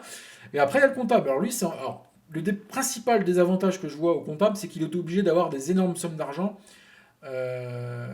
et d'avoir à se prendre la tête à faire sortir sa calculette. Et voilà, vous imaginez bien que sortir sa calculette, c'est pas forcément quelque chose de simple à faire dans un casino, même si je pense pas que ce soit forcément interdit, mais bon, j'aime pas ce genre de choses trop. Moi, ça m'est arrivé d'utiliser des logiciels en plein à Anguin, parce que ils s'en foutent. Anguin, c'est tellement un gros casino, ils en ont rien à battre de ce que tu fais. Tu sors ton téléphone, tu sors un logiciel, ils s'en foutent comme de l'an 40.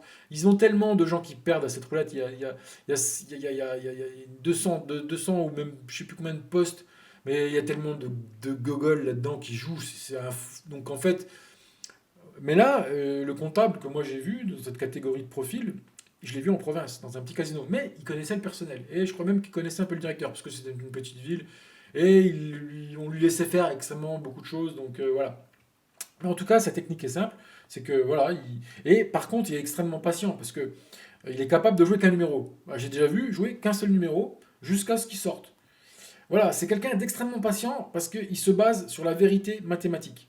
C'est que les choses répondent à des lois mathématiques et surtout les lois du profit. Donc si la veille il a perdu temps, aujourd'hui il sait qu'il faudra qu'il touche avec tant de numéros. Voilà.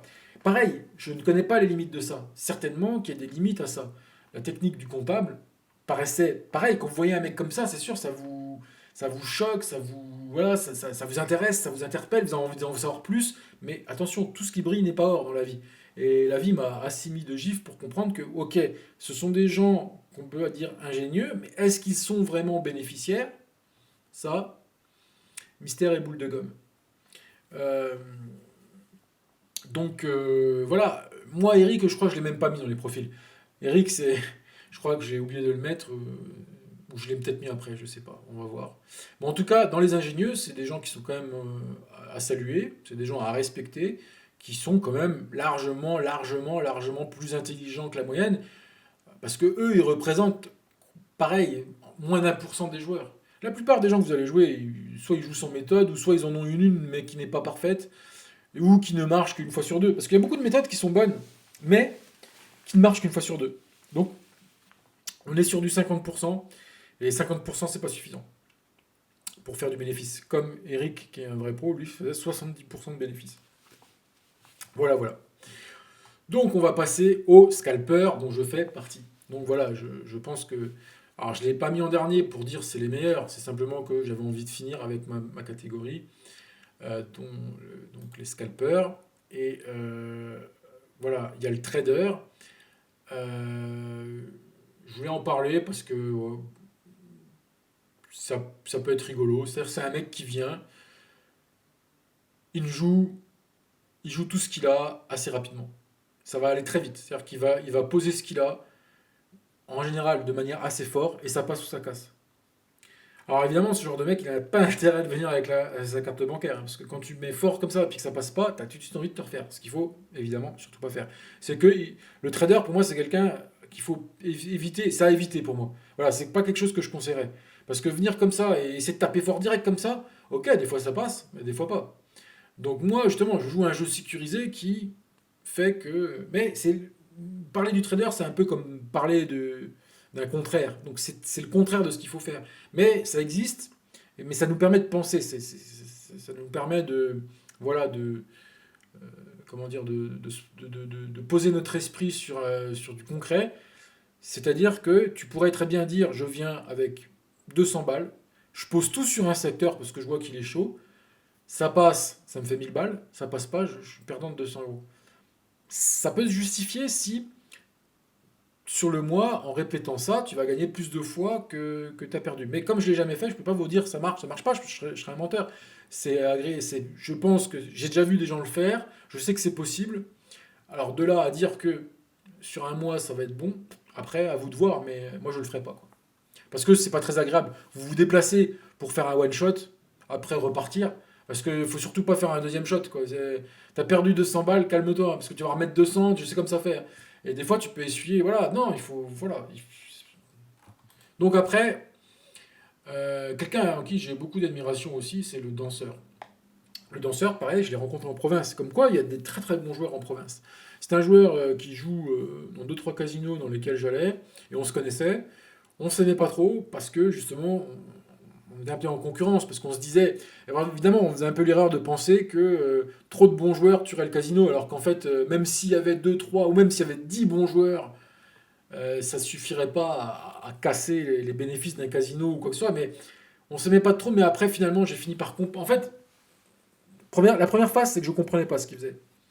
La deuxième phase, j'ai commencé à me sentir inférieur à lui. Et troisième phase, je me suis inspiré de lui. Donc vraiment, lui, ouais, effectivement, c'est quelqu'un que je me suis influencé pour faire mon propre jeu.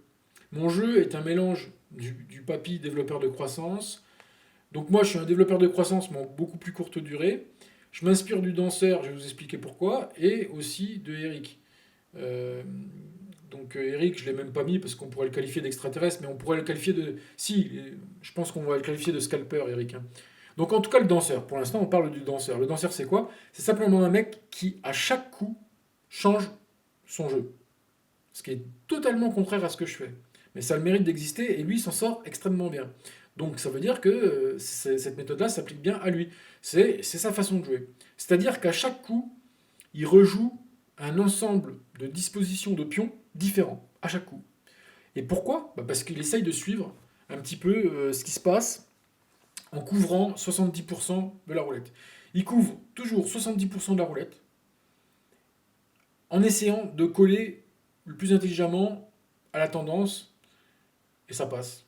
Mais par contre, ça oblige à cliquer plein de pions, ce que moi j'apprécie pas, et c'est pour ça que moi je suis parti dans l'idée inverse. C'est que voyant que sa technique marchait, mais qu'il est obligé de poser des pions à chaque fois, tout ça, il y a quand même une certaine fatigue, un certain danger. Ah ouais, c'est pas le truc à 70 ans tu pourras toujours faire. Moi ce que je cherche vraiment, c'est la méthodologie, même à 70 ans avec un bras cassé, je peux la faire.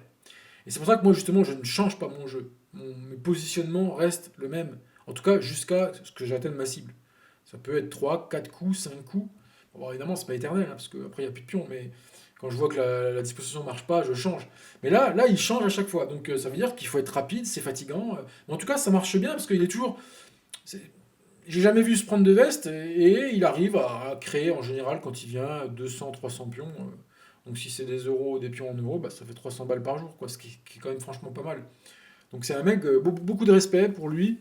Mais aussi au départ, bah, il m'a fortement influencé aussi parce que je croyais vraiment tout savoir, je croyais avoir tout vu. Voilà, le truc c'est ça, c'est que la vie vous en apprend beaucoup. C'est aussi comment dire, une belle parabole, c'est comment dire une belle leçon d'humilité. C'est que moi je faisais un peu le cacou, ouais, j'ai joué à droite, à gauche, machin.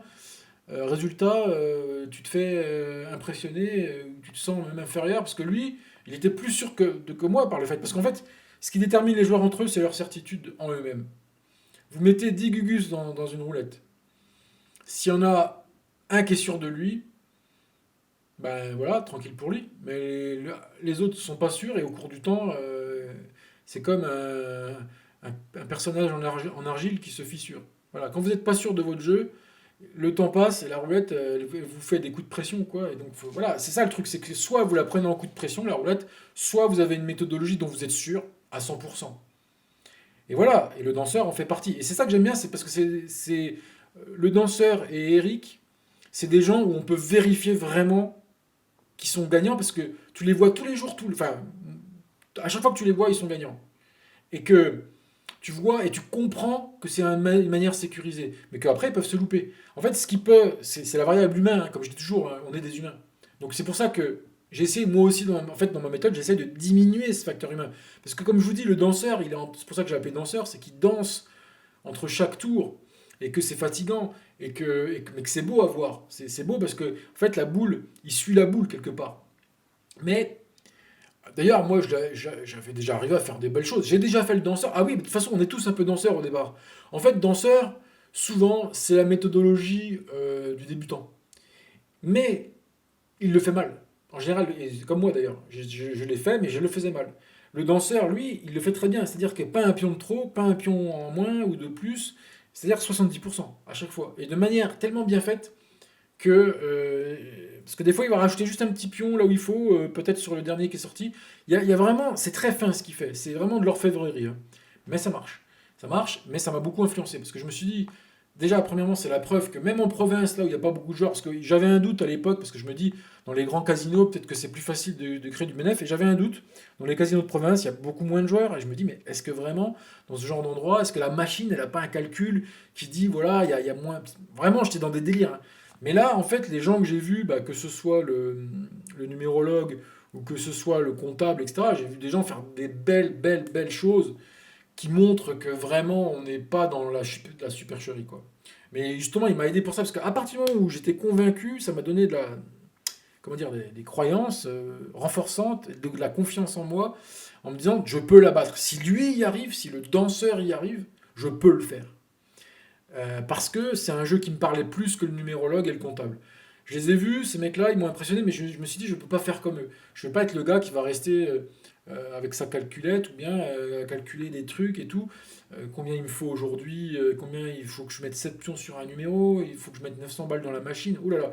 Ou bien le numérologue qui va jouer des numéros et comment dire,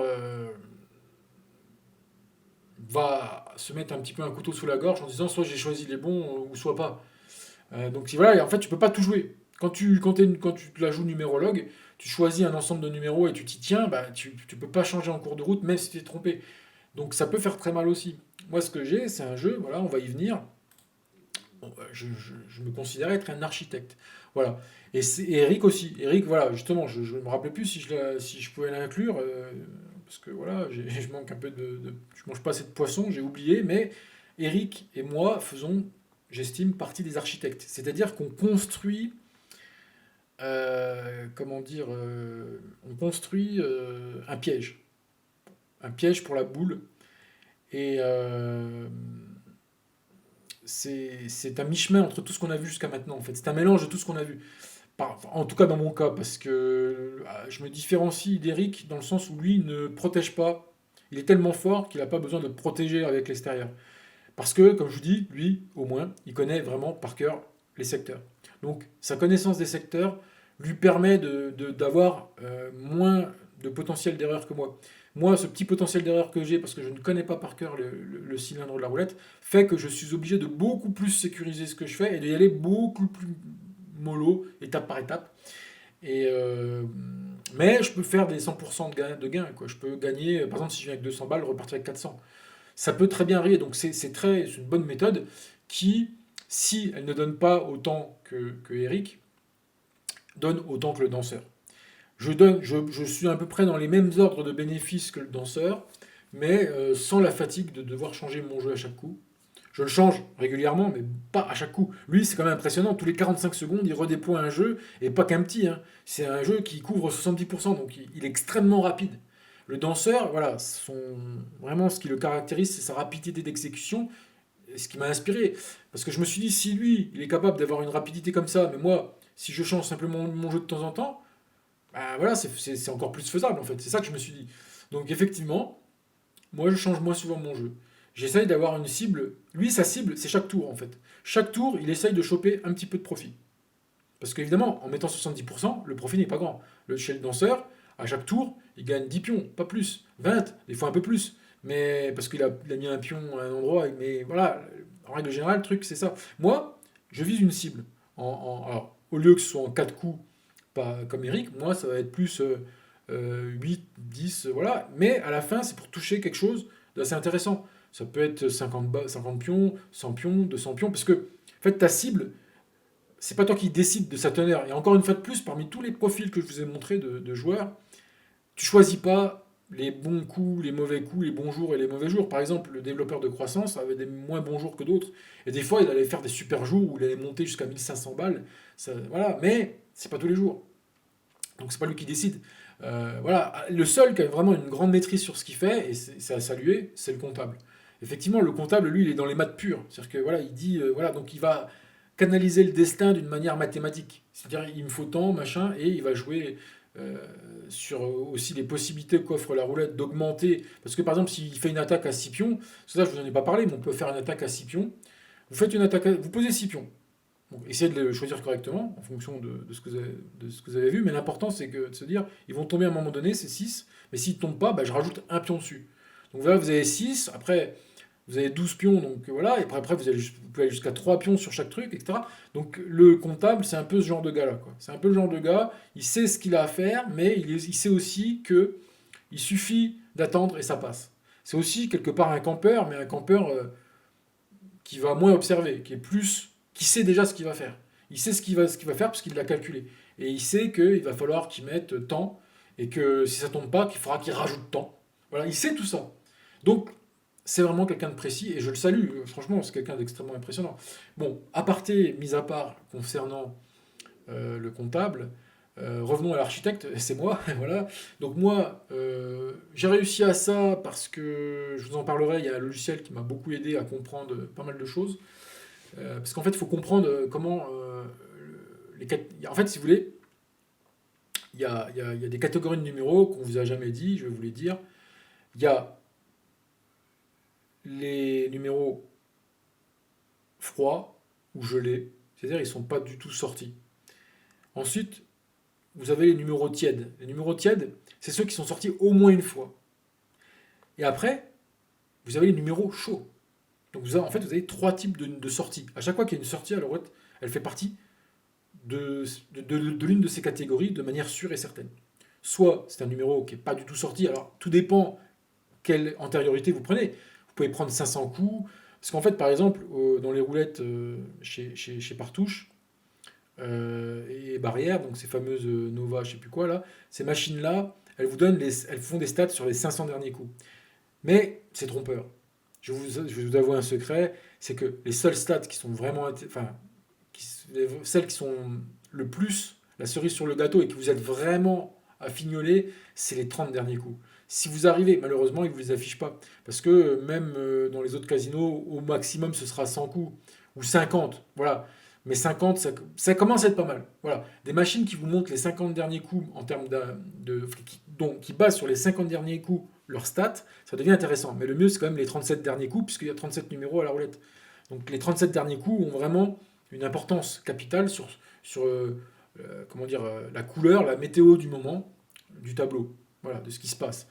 Parce que si vous regardez, il y a 400 coups, c'est moins probant. Voilà, c'est logique. Mais pourtant, leur statistique, elle se base comme ça. Donc, quand ils vous annoncent dans ces casinos-là les numéros qui sont chauds ou froids, c'est un peu de la blague.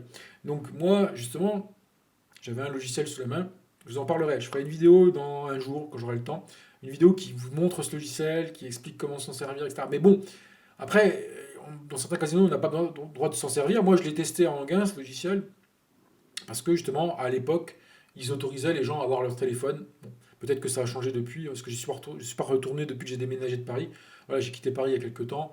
Et voilà, je ne suis jamais retourné là-bas. Je sais que dans la plupart des casinos, ils n'aiment pas trop les téléphones. Après, ça dépend du personnel, ça dépend de la tête du client, ça dépend de plein de choses. Voilà, il n'y a pas de vérité absolue concernant ces fameux objets, parce que vous allez sur le Play Store, vous allez trouver plein de logiciels, etc. etc. Donc voilà, un téléphone, c'est dangereux pour le casino. Je ne sais pas s'ils en ont conscience tout le temps, mais qui se méfient. Parce qu'il y a des logiciels qui sont quand même relativement bien faits. Donc ces logiciels permettent d'avoir des stats un peu plus intéressantes ou de vous montrer des choses que justement ne sont pas visibles à l'œil nu ou même avec un crayon et du papier.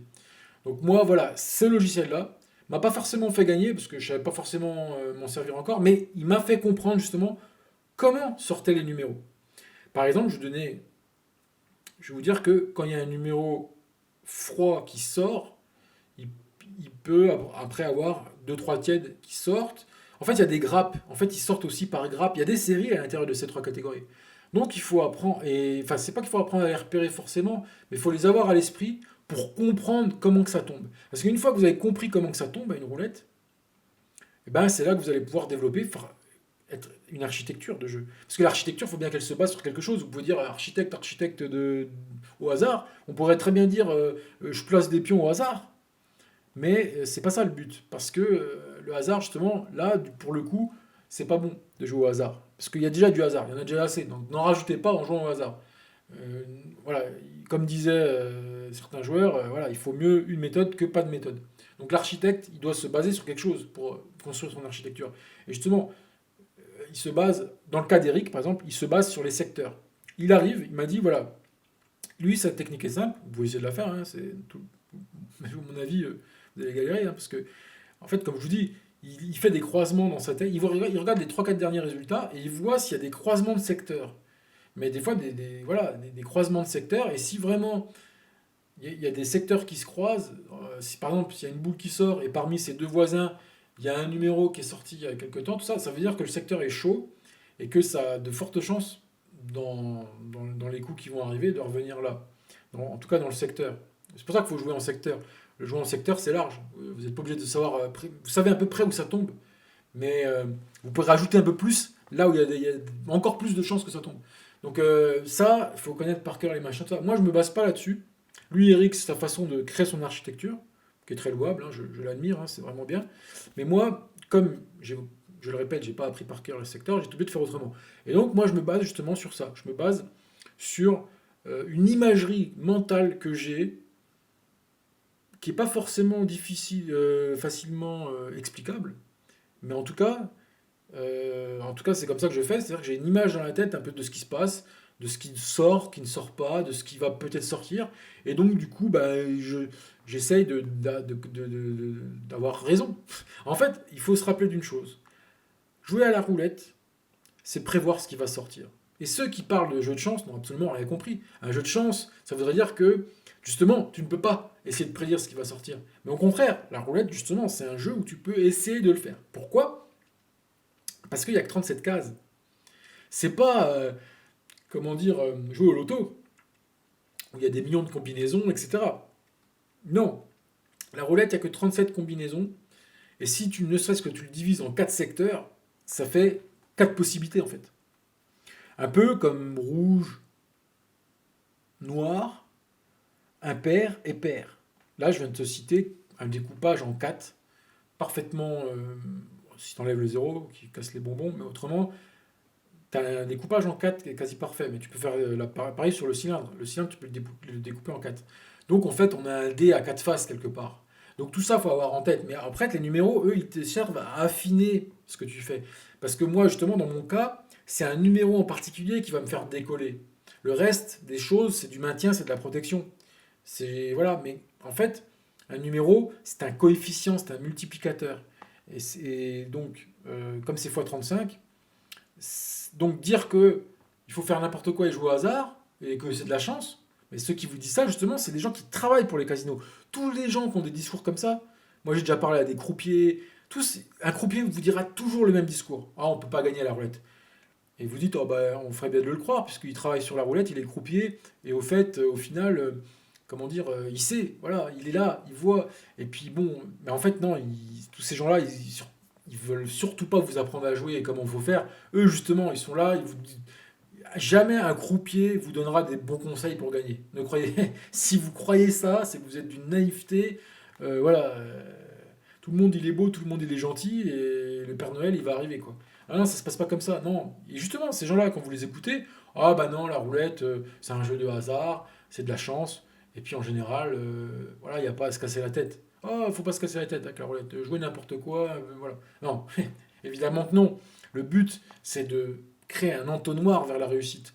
Tu crées un entonnoir vers la réussite, même si c'est dur, même si j'ai déjà expliqué que c'était pas pour tout le monde, même si j'ai déjà expliqué que ça peut être très dangereux la roulette parce que c'est très addictif, qu'il y a énormément de gens qui se sont retrouvés à poil, je vais en parler après, je vais en parler dans les mauvais profils qui vont venir, parce que voilà, j'ai parlé des bons côtés, mais ben, je vais parler des mauvais profils. Donc moi, je me considère être encore un bon profil, hein, puisque j'essaie d'avoir une méthodologie, j'essaie d'avoir un money management, de pas jouer plus que je ne peux, de pas consacrer ma vie qu'à ça. Enfin, voilà, j'essaie vraiment d'être d'un bon profil. Voilà. Donc l'architecture, j'y reviendrai.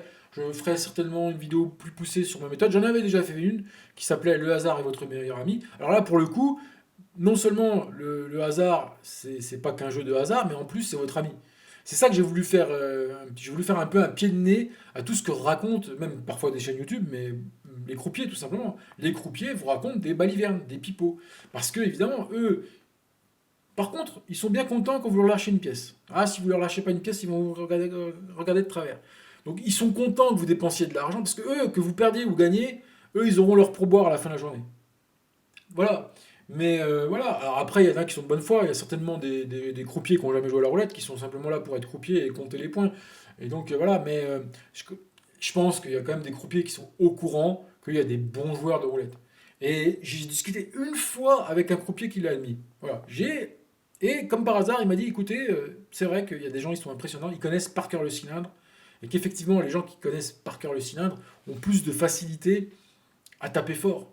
Alors je dis pas qu'ils vont taper tout le mois et qu'ils vont être bénis, mais au moins ils ont cette capacité de faire un peu mieux, de mettre un peu plus l'entonnoir vers eux que le Pékin moyen. Mais ça se trouve, peut-être qu'à la fin du mois, ils arriveront au même résultat que le Pékin moyen. Parce que ce qui compte, avant toute chose, et je le répète, c'est à la fin des fins. C'est que c'est même pas à la fin du mois, c'est à la fin de l'année, et c'est à la fin de votre vie. Parce que voilà, la roulette, à la fin de votre vie, est-ce que les comptes seront bons? Il n'y a qu'à ce moment-là qu'on pourra le savoir. Et même moi, qui me situe comme soi-disant architecte, je n'ai pas la certitude que ça me mènera au bénéfice. Je le saurai à la fin de ma vie. Parce que là, je pourrais dire, bah, j'ai joué tant de temps à la roulette, j'ai perdu tant, j'ai gagné tant. Mais vous ne pouvez même pas parler sur une année, parce que tu peux très bien être gagnant sur une année et perdant sur la seconde année. Donc, le Pékin moyen et l'architecte ou le danseur, ou je ne sais pas qui, peuvent être dans la même situation au bout des 3 ans, quand on fait les comptes. C'est pour ça que je reste prudent. Moi, c'est ce que j'observe, c'est qu'il y a des façons de jouer plus élaborées que les autres, qui donnent des résultats plus rapidement que les autres en apparence, mais je ne dis pas qu'au long terme, c'est dans le marbre. Voilà, donc j'ai été bien clair avec vous, je ne vous mens pas, je vous dis les choses, je vous les expose telles que je les connais par de nombreuses années d'expérience, mais aussi avec une certitude que je ne sais pas tout, qu'il me manque encore des données, qu'il va falloir que je travaille encore dur sur cette roulette, parce que on doit toujours travailler pour améliorer, pour sécuriser, pour justement ne moins se mettre en danger. Parce que c'est ça, en fait, l'objectif n'est pas de gagner à la roulette. C'est d'être le moins en danger possible. En fait, c'est ça l'objectif d'un joueur de roulette, surtout au début et jusqu'à la fin. C'est de diminuer toujours son impact sur nous parce qu'il y en aura toujours un négatif. Même qu'il soit petit, c'est-à-dire que même si vous perdez qu'une fois sur 4, bah, l'idéal ce serait de jamais perdre. Mais il y a toujours à mieux faire. Et donc, moi, dans mon cas, voilà, j'améliore constamment ce que je fais et c'est obligatoire. Parce que sinon, il n'y aurait plus de passion pour ce jeu-là. Si ça devenait. C'est pour ça que moi, j'ai du mal à comprendre comment le comptable y éprouve de la passion. Parce qu'en fait, c'est très comptable ce qu'il fait. Mais il va pas continuer de chercher de la technique, machin. Lui, c'est bac, je prends ma calcos. En plus, voilà, prendre une calco, est-ce que ce sera pas interdit un jour de le faire? J'en sais rien. Voilà, ça me gêne quelque part. Parce que je pense que ce qui est intéressant aussi, c'est de toujours améliorer son architecture de jeu. Les autres appelleront une méthode et tout ça. Bon, moi, personnellement, j'ai envie d'appeler ça une architecture. Parce que c'est quelque chose que tu construis pas à pas.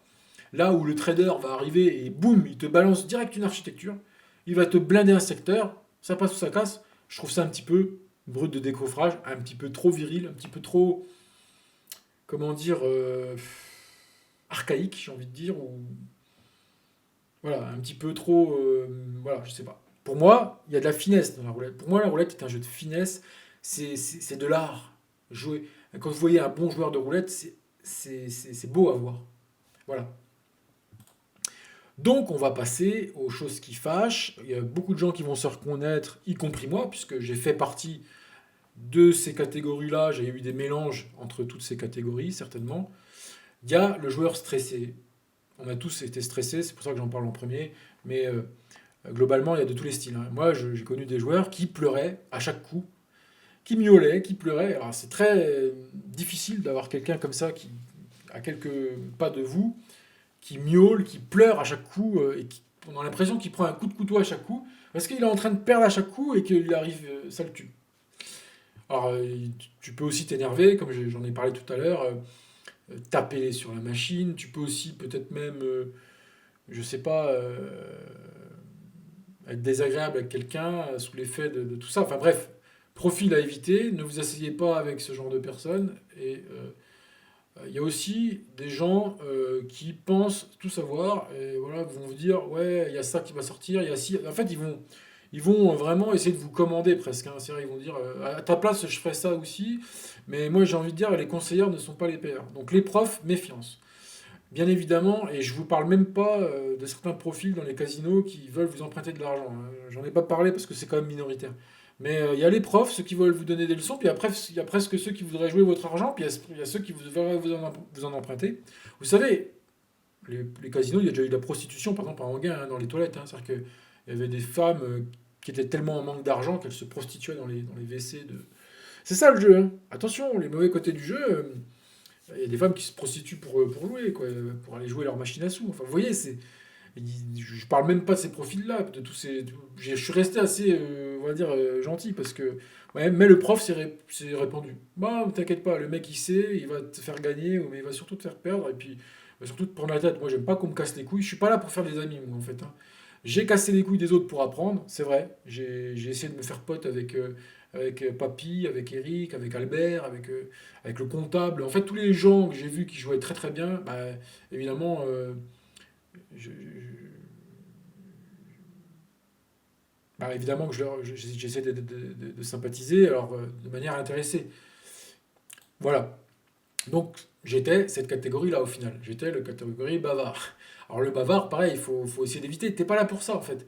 Toi, tu t'es là, tu viens. Alors, c'est sûr qu'on a tendance à vouloir des fois y aller avec des potes au casino. Je ne conseille pas non plus, parce qu'on s'influence les uns les autres. Voilà, non. En fait, c'est quelque chose, tu dois être seul face à toi-même.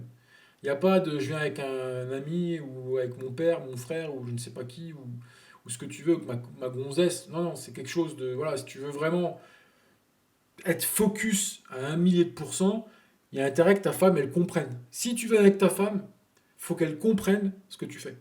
Si elle respecte et qu'elle te donne de la force, c'est très bien. En fait, ça peut être positif même. Même ça peut te donner un avantage sur les autres. Moi, je vois beaucoup de gens qui jouent en couple et jouent plutôt bien. C'est quelque chose que j'ai remarqué. Mais par contre, j'ai remarqué que des fois, il y avait des groupes de potes, s'entraînent les uns les autres à faire n'importe quoi et après, ils se rempruntent de l'argent les uns les autres. En fait, c'est un micmac. Comment veux-tu t'en sortir? C'est pas bon. Et puis surtout que, voilà, des fois, on n'ose pas faire certains trucs. Il faut tout oser, en fait, à la roulette. Pour apprendre, il faut tout oser, tout faire et sans honte. Voilà, il n'y a pas de honte à la roulette. Il n'y a pas de honte, on apprend tous les jours. Donc le bavard à éviter, voilà. Alors il y a l'écrivain, bon j'en parle parce que c'est plus par rigolade.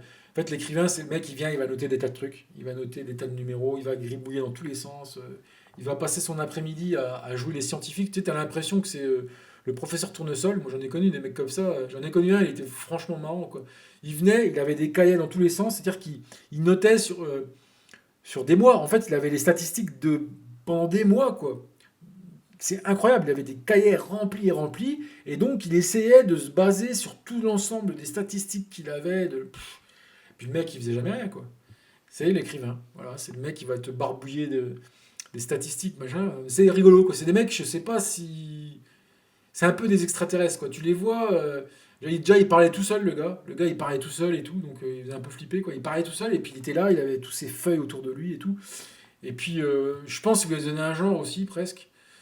Parce que, évidemment, dans ces grands casinos-là, c'est autre chose, hein.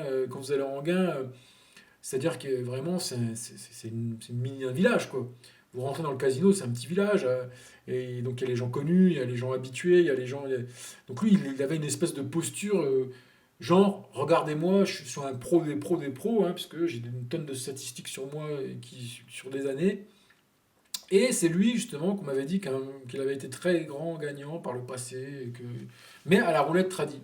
Qu'il avait été très grand gagnant, c'est ce qu'on m'a raconté. Bon, je ne sais pas si c'est vrai, hein, c'est peut-être des racontards de casino. Mais en tout cas, moi, je l'ai vu de mes yeux, écrire, écrire, écrire, écrire. Et au niveau résultat, ça donnait pas grand-chose. Voilà. Donc, c'est pour ça que je connais les différents profils et qu'on peut les comparer. Et c'est intéressant, justement. Ça vous donne, vous, un ordre d'idée. Si vous n'avez pas eu le temps encore de les observer, les joueurs, c'est important de les catégoriser. Même si ma catégorisation est assez personnelle et dépend de moi, elle permet quand même de trier un peu. Parce que chacun aura une classification différente en fonction de son ressenti, de son passé, de ça. Donc voilà, moi ce que je dis, c'est simplement ma vision. Et l'écrivain, il m'a fait rire, mais bon. Après, voilà, il y a le flambeur. Alors le flambeur, je vais en parler et vous attirer l'attention sur ça, parce que lui, par contre, j'en ai connu un qui a fini SDF, à tel point qu'il dormait dans sa voiture et il venait se réchauffer dans le casino. Donc là, c'était un casino de province, donc tout le monde se connaît, à tel point qu'il taxait de l'argent dans le casino aux gens pour jouer, etc. Ou peut-être même manger, j'en sais même rien, mais en tout cas, là, il s'est fait virer. Voilà, donc ça va pas traîner. Il s'est fait virer du casino. Parce que en plus, lui, il était dans la catégorie déstressé, il faisait le prof, il était bavard, et le seul truc qu'il faisait pas, c'était qu'il n'était pas écrivain. Mais autrement, il avait tous les trucs. Il voulait jouer à ta place, il était stressé. En fait, le mec avait une grande gueule, mais en fait, il avait tout perdu. Pourquoi? Parce que c'était un flambeur. Et je l'ai observé pendant de quelques mois. De toute façon, quand on voit quelqu'un qui n'est pas raisonnable, alors là, on sait que ça ne durera pas. Si vous voyez qui que ce soit qui n'est pas raisonnable, sachez une chose, ça ne va pas durer. Donc lui, ça a duré un temps, il a fait chier son monde un temps, il faisait chier tout le monde, machin, tout ça, mais le casino n'avait pas d'excuses assez fortes pour pouvoir s'en séparer, lui interdire l'entrée. À partir du moment où des gens se sont plaints à la direction du casino qu'ils taxaient de l'argent, là c'était fini. Mais moi, je pouvais plus jouer à côté de lui. Il était chiant, mais voilà, il était là parce que lui, il arrivait, il fallait qu'on le regarde jouer un petit peu. Regardez, c'est moi qui joue. Parce qu'il arrivait, il jouait fort. Et franchement, des fois, ça tapait fort, mais mais c'était plus un flambeur en fait. Pourquoi? Parce que, comme je vous l'ai dit, ce qui compte, c'est pas de taper fort de temps en temps. Parce que si vous tapez fort de temps en temps, mais que la plupart du temps vous êtes perdant, bah voilà, lui c'était un trader flambeur quoi. C'est-à-dire que non seulement il venait, il se cassait pas la tête à élaborer une architecture, bam, il était très très agressif. Après il repartait aux machines à sous, il allait claquer son bif dans les machines à sous, paf. Après il revenait à la RAE. À la RAE, donc regardez, ah ouais, le 8 il va sortir, le 8 regardez, j'en suis sûr et tout. Alors des fois ça marchait, évidemment. Des fois ça marchait et voilà, tape, il allait peut-être faire un 800 balles, un 1000 balles ou quoi, mais ça, si t'as perdu 3000 balles et que tu fais un 1000 balles, je vois pas l'intérêt, quoi. Et bah lui, il était un petit peu là-dedans, mais il voulait peut-être pas se l'admettre aussi, hein. Parce que lui, c'est quelqu'un, voilà, il était très connu. Pourquoi? Parce qu'il avait gagné, il avait eu de la chance au jeu, il avait gagné à la loterie, etc. Donc, eh ben, il a flambé tout son argent, en fait. C'est quelqu'un, justement, qui avait gagné des grosses sommes d'argent en loterie, un pot de cocu. Et puis, bah, à la fin, c'est quand même un mec qui a une femme et un enfant, hein. Vous vous rendez compte que sa femme a dû le quitter, etc. Puis à la fin, il dormait dans sa bagnole, parce que voilà, après, c'est une longue descente aux enfers, mais on ne le voyait pas, nous, extérieurement. C'est que vers la fin qu'on a vu que c'était une descente aux enfers, parce que durant toute une partie, environ 75% du temps que je l'ai connu, ce gars-là, tu avais l'impression que c'était un joueur qui avait juste de la thune, quoi, mais tu pensais pas qu'il était dans une descente aux enfers. Tu pensais qu'il était casse-couille, tu pensais qu'il faisait n'importe quoi, que c'était con, tu voyais bien que tu avais envie de lui dire, mais putain, mais t'es hors méthode, mec. T'es hors méthode, t'es con, tu fais chier, tais-toi, tais-toi et laisse jouer les pros. Et voilà, donc c'était difficile. Carrément, je pense qu'il m'a fait perdre de ce gars-là, quoi. Il m'a fait perdre ma concentration, il m'a fait perdre ma confiance en moi, parce que quand un mec comme ça, il te pourrit la vie parce que voilà, c'est pas bon, c'est vraiment pas bon. Mais en tout cas, à un moment donné, la vérité a fini par émerger, voilà, comme toute vérité sur Terre, elle finit par revenir tel un boomerang, et voilà. C'est-à-dire que quand tu flambes pas éternellement, c'est jamais.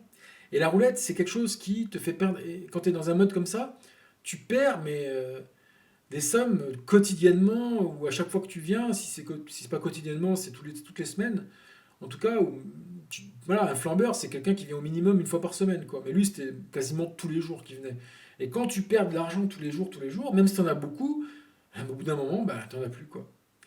Et c'est sans doute que, voilà, la chance est venue, mais la chance est partie. C'est-à-dire qu'à un moment donné, il a eu la chance, effectivement, mais bon, ça dure pas. Et la preuve, c'est que ça s'est inversé, quoi. Et que, voilà. Donc, la moralité de l'affaire, c'est que la roulette, c'est dangereux. Et que là, grâce à tous ces profils, vous savez à quoi vous en tenir. Quand vous écoutez, maintenant, quand vous parlerez à quelqu'un, qu'il essaiera de vous faire croire qu'il est un putain de pro de la roulette et qu'il s'y connaît, machin, essayez de voir déjà quelle est sa méthodologie, dans quoi il se situe, quelles sont ses perspectives, et est-ce qu'il avoue que, au final, on ne sait pas si on sera gagnant sur l'année ou le mois. Et que c'est ça qu'il faut avoir à l'esprit quand on est honnête. Parce que quelqu'un qui vous dit d'emblée, moi j'en vis très bien la roulette, il y en a beaucoup qui disent ça, c'est faux derrière, en fait. Donc voilà, tout simplement. Donc grâce à cette vidéo, j'espère au moins vous montrer qu'effectivement il y a des meilleurs joueurs que d'autres, mais que il faut se méfier parce que les côtés négatifs du jeu, une fois que vous êtes dedans, ça vaut pas la chandelle si vous voulez. Pour voir un mec comme ça devenir SDF, qu'est-ce qu'il a gagné dans l'affaire à part gâcher sa vie? Vous voyez que euh, le jeu n'en vaut pas la chandelle, quoi. Et que c'est surtout ça que la vidéo est plus importante encore pour cette partie-là. J'ai envie de vous dire que la partie qui vous fait miroiter qu'on peut bien jouer. Parce que je m'en voudrais que vous soyez plus intéressé ou marqué par cette partie-là que celle-là. Là, c'est quand même grave. C'est que, et il n'y a pas que lui. Ah, des exemples de gens qui ont mal tourné, il y en a un paquet. Y compris moi à une époque. Moi, si vous voulez, j'ai réussi à m'extirper de l'addiction au jeu un peu grâce aussi dans les confinements m'ont vraiment aidé. Mais j'étais déjà, avant les confinements, j'étais déjà dans une bonne dynamique. C'est que les confinements m'ont donné des grandes vacances, quoi. Mais autrement, surtout que moi je voulais pas me faire vacciner outre mesure, hein, donc voilà. Une fois que vous n'étiez pas vacciné, vous n'avez pas forcément le droit de sortir, donc vous voyez. Donc le truc c'est que euh, déjà avant les confinements, moi j'étais dans un truc où je notais mes jours et j'essaie de jouer de moins en moins et de mieux en mieux. C'est-à-dire moins jouer, mais mieux. Et là j'ai inversé la tendance. Avant je jouais trop et forcément les risques venaient. C'est trop risqué de jouer trop et je l'ai bien senti passer. C'est tout ce que je peux vous dire. Un jour, je vous ferai certainement une vidéo autobiographique pour vous expliquer par tous les étapes où je suis passé, pour vous montrer c'est quoi une descente aux enfers et une renaissance. En fait, je suis en train de renaître. Mais même en état de renaissance, on est toujours fragile. Moi, je suis dans un état de renaissance depuis pas mal d'années, parce qu'à un moment donné, j'étais à moins 1 500 € tous les mois. Et là, je vous dis, c'est une autre ambiance, hein. J'étais joueur avec couteau sous la gorge. C'est pour ça que je sais ce que c'est que d'avoir le couteau sous la gorge. Quand on est à moins 1 500 tous les mois, et que vous venez avec votre argent au casino, vous dites il faut absolument que je me refasse. Il faut que je tape un coup de 1000 pour reflamber mon compte. Le réapprovisionner. Vous vous rendez compte un petit peu du merdier en fait? Et oui, et oui. Bon bah, c'est comme ça. Il faut être réaliste. Voilà. Soyez toujours réaliste que au début, si vous êtes débutant, vous allez forcément passer par des montagnes russes. C'est obligatoire. Et c'est pour ça que j'ai peur pour les jeunes, j'ai peur pour pas mal de gens. Je suis inquiet parce que la société n'encadre pas, selon moi, assez ce jeu qui est d'une part assez intéressante, mais d'une autre part extrêmement dangereuse et qui mériterait qu'avant que les gens s'y installent, eh ben, ils aient des cours comme moi je viens de faire. En fait, la vidéo que je viens de faire, c'est le casino qui devrait la faire aux débutants. Tout simplement. Une heure pour 1 heure et demie, voilà, d'expliquer les limites, les dangers. Parce que, en fait, le problème, c'est qu'il y a beaucoup de fausses croyances chez les joueurs. Quand vraiment ils n'ont pas. Moi, j'ai pu me faire un recul parce que j'ai fait plusieurs casinos. Je vous ai dit, j'étais à Anguin, mais pas que. J'étais aussi en Alsace. J'ai été dans les Vosges. Voilà, j'étais au Cap d'Agde. J'étais dans pas mal d'endroits.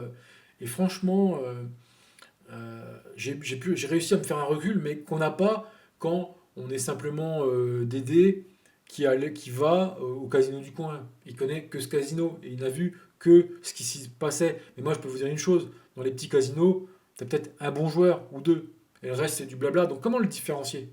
Pour différencier vraiment les joueurs intéressants, puis il faut aller souvent au casino. Si vous êtes un joueur occasionnel et que vous venez pas souvent, des fois vous viendrez, il n'y aura même personne dans le petit casino de province, vous êtes tout seul.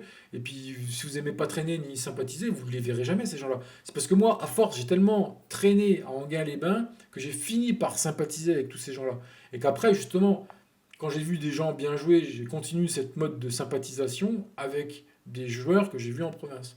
Mais d'emblée, je ne l'aurais pas fait. D'ailleurs, au départ, avant que j'aille à Paris, j'avais commencé de jouer en province d'ailleurs, et je parlais à personne, je voulais rien savoir. Ou je parlais à des gens, mais parce qu'on était forcé. C'est-à-dire que quand il y a une roulette qui est circulaire, enfin que tous les postes sont les uns en face des autres d'une table ronde, et que la roulette est justement au milieu, vous êtes un petit peu obligé de parler aux autres. Alors qu'en gain, c'est un peu différent, c'est qu'on a des postes individuels, et vous n'êtes pas obligé de parler à votre voisin. Mais en général, je le faisais que si je voyais qu'il en valait la peine, quoi. Si je voyais que le mec était extrêmement fort. Mais pour voir qu'il est fort, il faut déjà avoir joué beaucoup soi-même. Parce que, voilà, moi, je comprenais. En fait, j'ai rapidement compris que ce que je faisais, c'était de la merde. Mais je l'ai compris, je l'aurais pas compris en province. Parce qu'en province, les gens jouaient un peu comme moi, en fait. On était tous un peu comme ça, dans le même délire de jeu. Mais là, quand tu as affaire à des mecs comme ça, qu'on peut qualifier de professionnels, j'ai envie de vous dire, vraiment, quoi. Même si c'est un mot à prendre avec des pincettes, parce que à la fin de leur vie, on verra s'ils ont gagné ou pas. C'est ça, c'est Dieu seul qui le jugera. Hein. Là, pour le coup, le hasard est là. Hein. Est-ce qu'à la fin de votre vie, le hasard vous aura fait gagnant à la roulette ou pas? Il y a quand même une part de hasard, hein, de toute façon, voilà. Mais elle est diluée, quoi. Quand on joue bien, elle est diluée à plusieurs années, si vous voulez. Mais le truc, c'est que euh, j'aurais jamais compris que je jouais mal si j'avais pas vu des gens comme ça. Parce que première étape, t'es stupéfait. Deuxième étape, t'es intéressé. Même après, tu peux être envieux, t'as la haine, tout ça. Puis une fois que t'as dépassé tous ces sentiments un petit peu négatifs, bah, tu commences à t'améliorer en fait. Parce que au bout d'un moment, tu te dis, bah, soit je continue à mal jouer, ou je commence à me poser des questions sur mon jeu, à l'améliorer, à voir ce qui n'y va pas. Parce que si vous ne faites pas ce travail-là, ça n'ira pas. Il faut ce travail d'introspectif, de se dire qu'est-ce qui me correspond le mieux comme méthode. Une fois qu'on l'a trouvé, comment s'améliorer à l'intérieur de celle-ci. Ne jamais croire qu'on est arrivé au taquet. On peut toujours sécuriser, on peut toujours s'améliorer, on peut toujours faire mieux. Que ce soit en dehors de la roulette ou à la roulette. Parce qu'en fait, tout ce qui se passe en dehors de la roulette a une influence à la roulette. Et oui, si vous êtes là à fumer des clopes sur clopes, à picoler, à pas faire de sport, machin, vous croyez que vous allez être en forme? La roulette, c'est un sport avant toute chose. Voilà, ok, on va peut-être éliminer le mot professionnel, mais en fait, c'est quelque chose de sportif. C'est voilà, c'est physique, des fois on a le cœur qui bat. Voilà, donc c'est pas simple. Et puis c'est un petit peu dangereux. Voilà, c'est comme toutes les activités à risque. Par exemple, quelqu'un il va faire du saut à l'élastique ou du parapente ou je ne sais pas quoi. Il va avoir des sensations, ça va être bien, ça va lui apporter un plus, mais il y a un risque. Donc ça n'échappe pas à la règle. Si vous voulez ne pas avoir de risque, eh ben, jouez pour de faux. Voilà. Mais autrement, vous n'éliminerez jamais le risque. Même moi, avec mes architectures tordues et mes idées tordues, je n'arrive pas à éliminer le risque, il est toujours là. Et en fait, plus tu essaies de le canaliser, plus tu le vois en fait. Ce qui est bien, c'est que quand vous vraiment vous architecturez ce que vous faites et que vous êtes méthodique, au moins vous avez conscience du risque et vous savez où il se situe. Il est visible, il est palpable. Alors que quand vous faites n'importe quoi, vous ne savez pas trop ce que vous faites, bah en fait le risque est diffus, vous ne savez pas vraiment où il est dans votre jeu. Quand est-ce que le coup de batte va vous arriver sur la nuque, vous ne savez pas trop. Au moins, quand voilà, vous savez, même si vous ne pouvez pas ordonner à l'ourlette de vous rendre gagnant à chaque fois, au moins vous avez une vision de où elle abatte. Et vous la verrez venir s'abattre sur vous. Ce qui est largement mieux que quand elle vous tape au hasard sans que vous sachiez à l'avance sur la nuque. Là, c'est différent. C'est ça que vous pouvez faire. En fait, le professionnel, c'est ça. Il sait où elle abatte, il la voit arriver, et ça lui donne un tout petit avantage par rapport à celui qui s'en fout, quoi. Je veux dire, et qui joue n'importe comment. Mais ça ne fait pas de ça forcément vous des gagnants. Mais au moins, si ça vous pouvait faire que vous soyez à l'équilibre, là, ce serait déjà bien. Parce que justement, pour être à l'équilibre, il faut déjà avoir un jeu costaud. Un jeu équilibré, c'est très costaud déjà. Très costaud, je peux vous le dire, parce que moi, j'ai resté pas mal de temps dans cette situation où je n'étais qu'à l'équilibre. Après, j'ai commencé à faire des mois positifs, etc., et donc à être plus qu'à l'équilibre, mais il a fallu déjà que je reste un petit peu dans cette zone de l'équilibriste, et mais c'est déjà bien, t'es déjà content. Et même, à la limite, c'est d'en vouloir plus qui pourrait vous apporter des problèmes, parce que l'argent, vous savez, le pouvoir et l'argent, posez-vous cette question. Est-ce que c'est quelque chose de bon? Est-ce qu'un homme devient bon au contact de l'argent et du pouvoir? Je vous laisse réfléchir à cette question. En attendant, moi, je vais aller sur mon catalogue regarder les yachts et les Ferrari. Non, je rigole. En tout cas, voilà. Je vous aurais prévenu. Ne flambez pas, ne stressez pas, ne faites pas n'importe quoi et tout ira bien. Voilà. Ciao et à plus.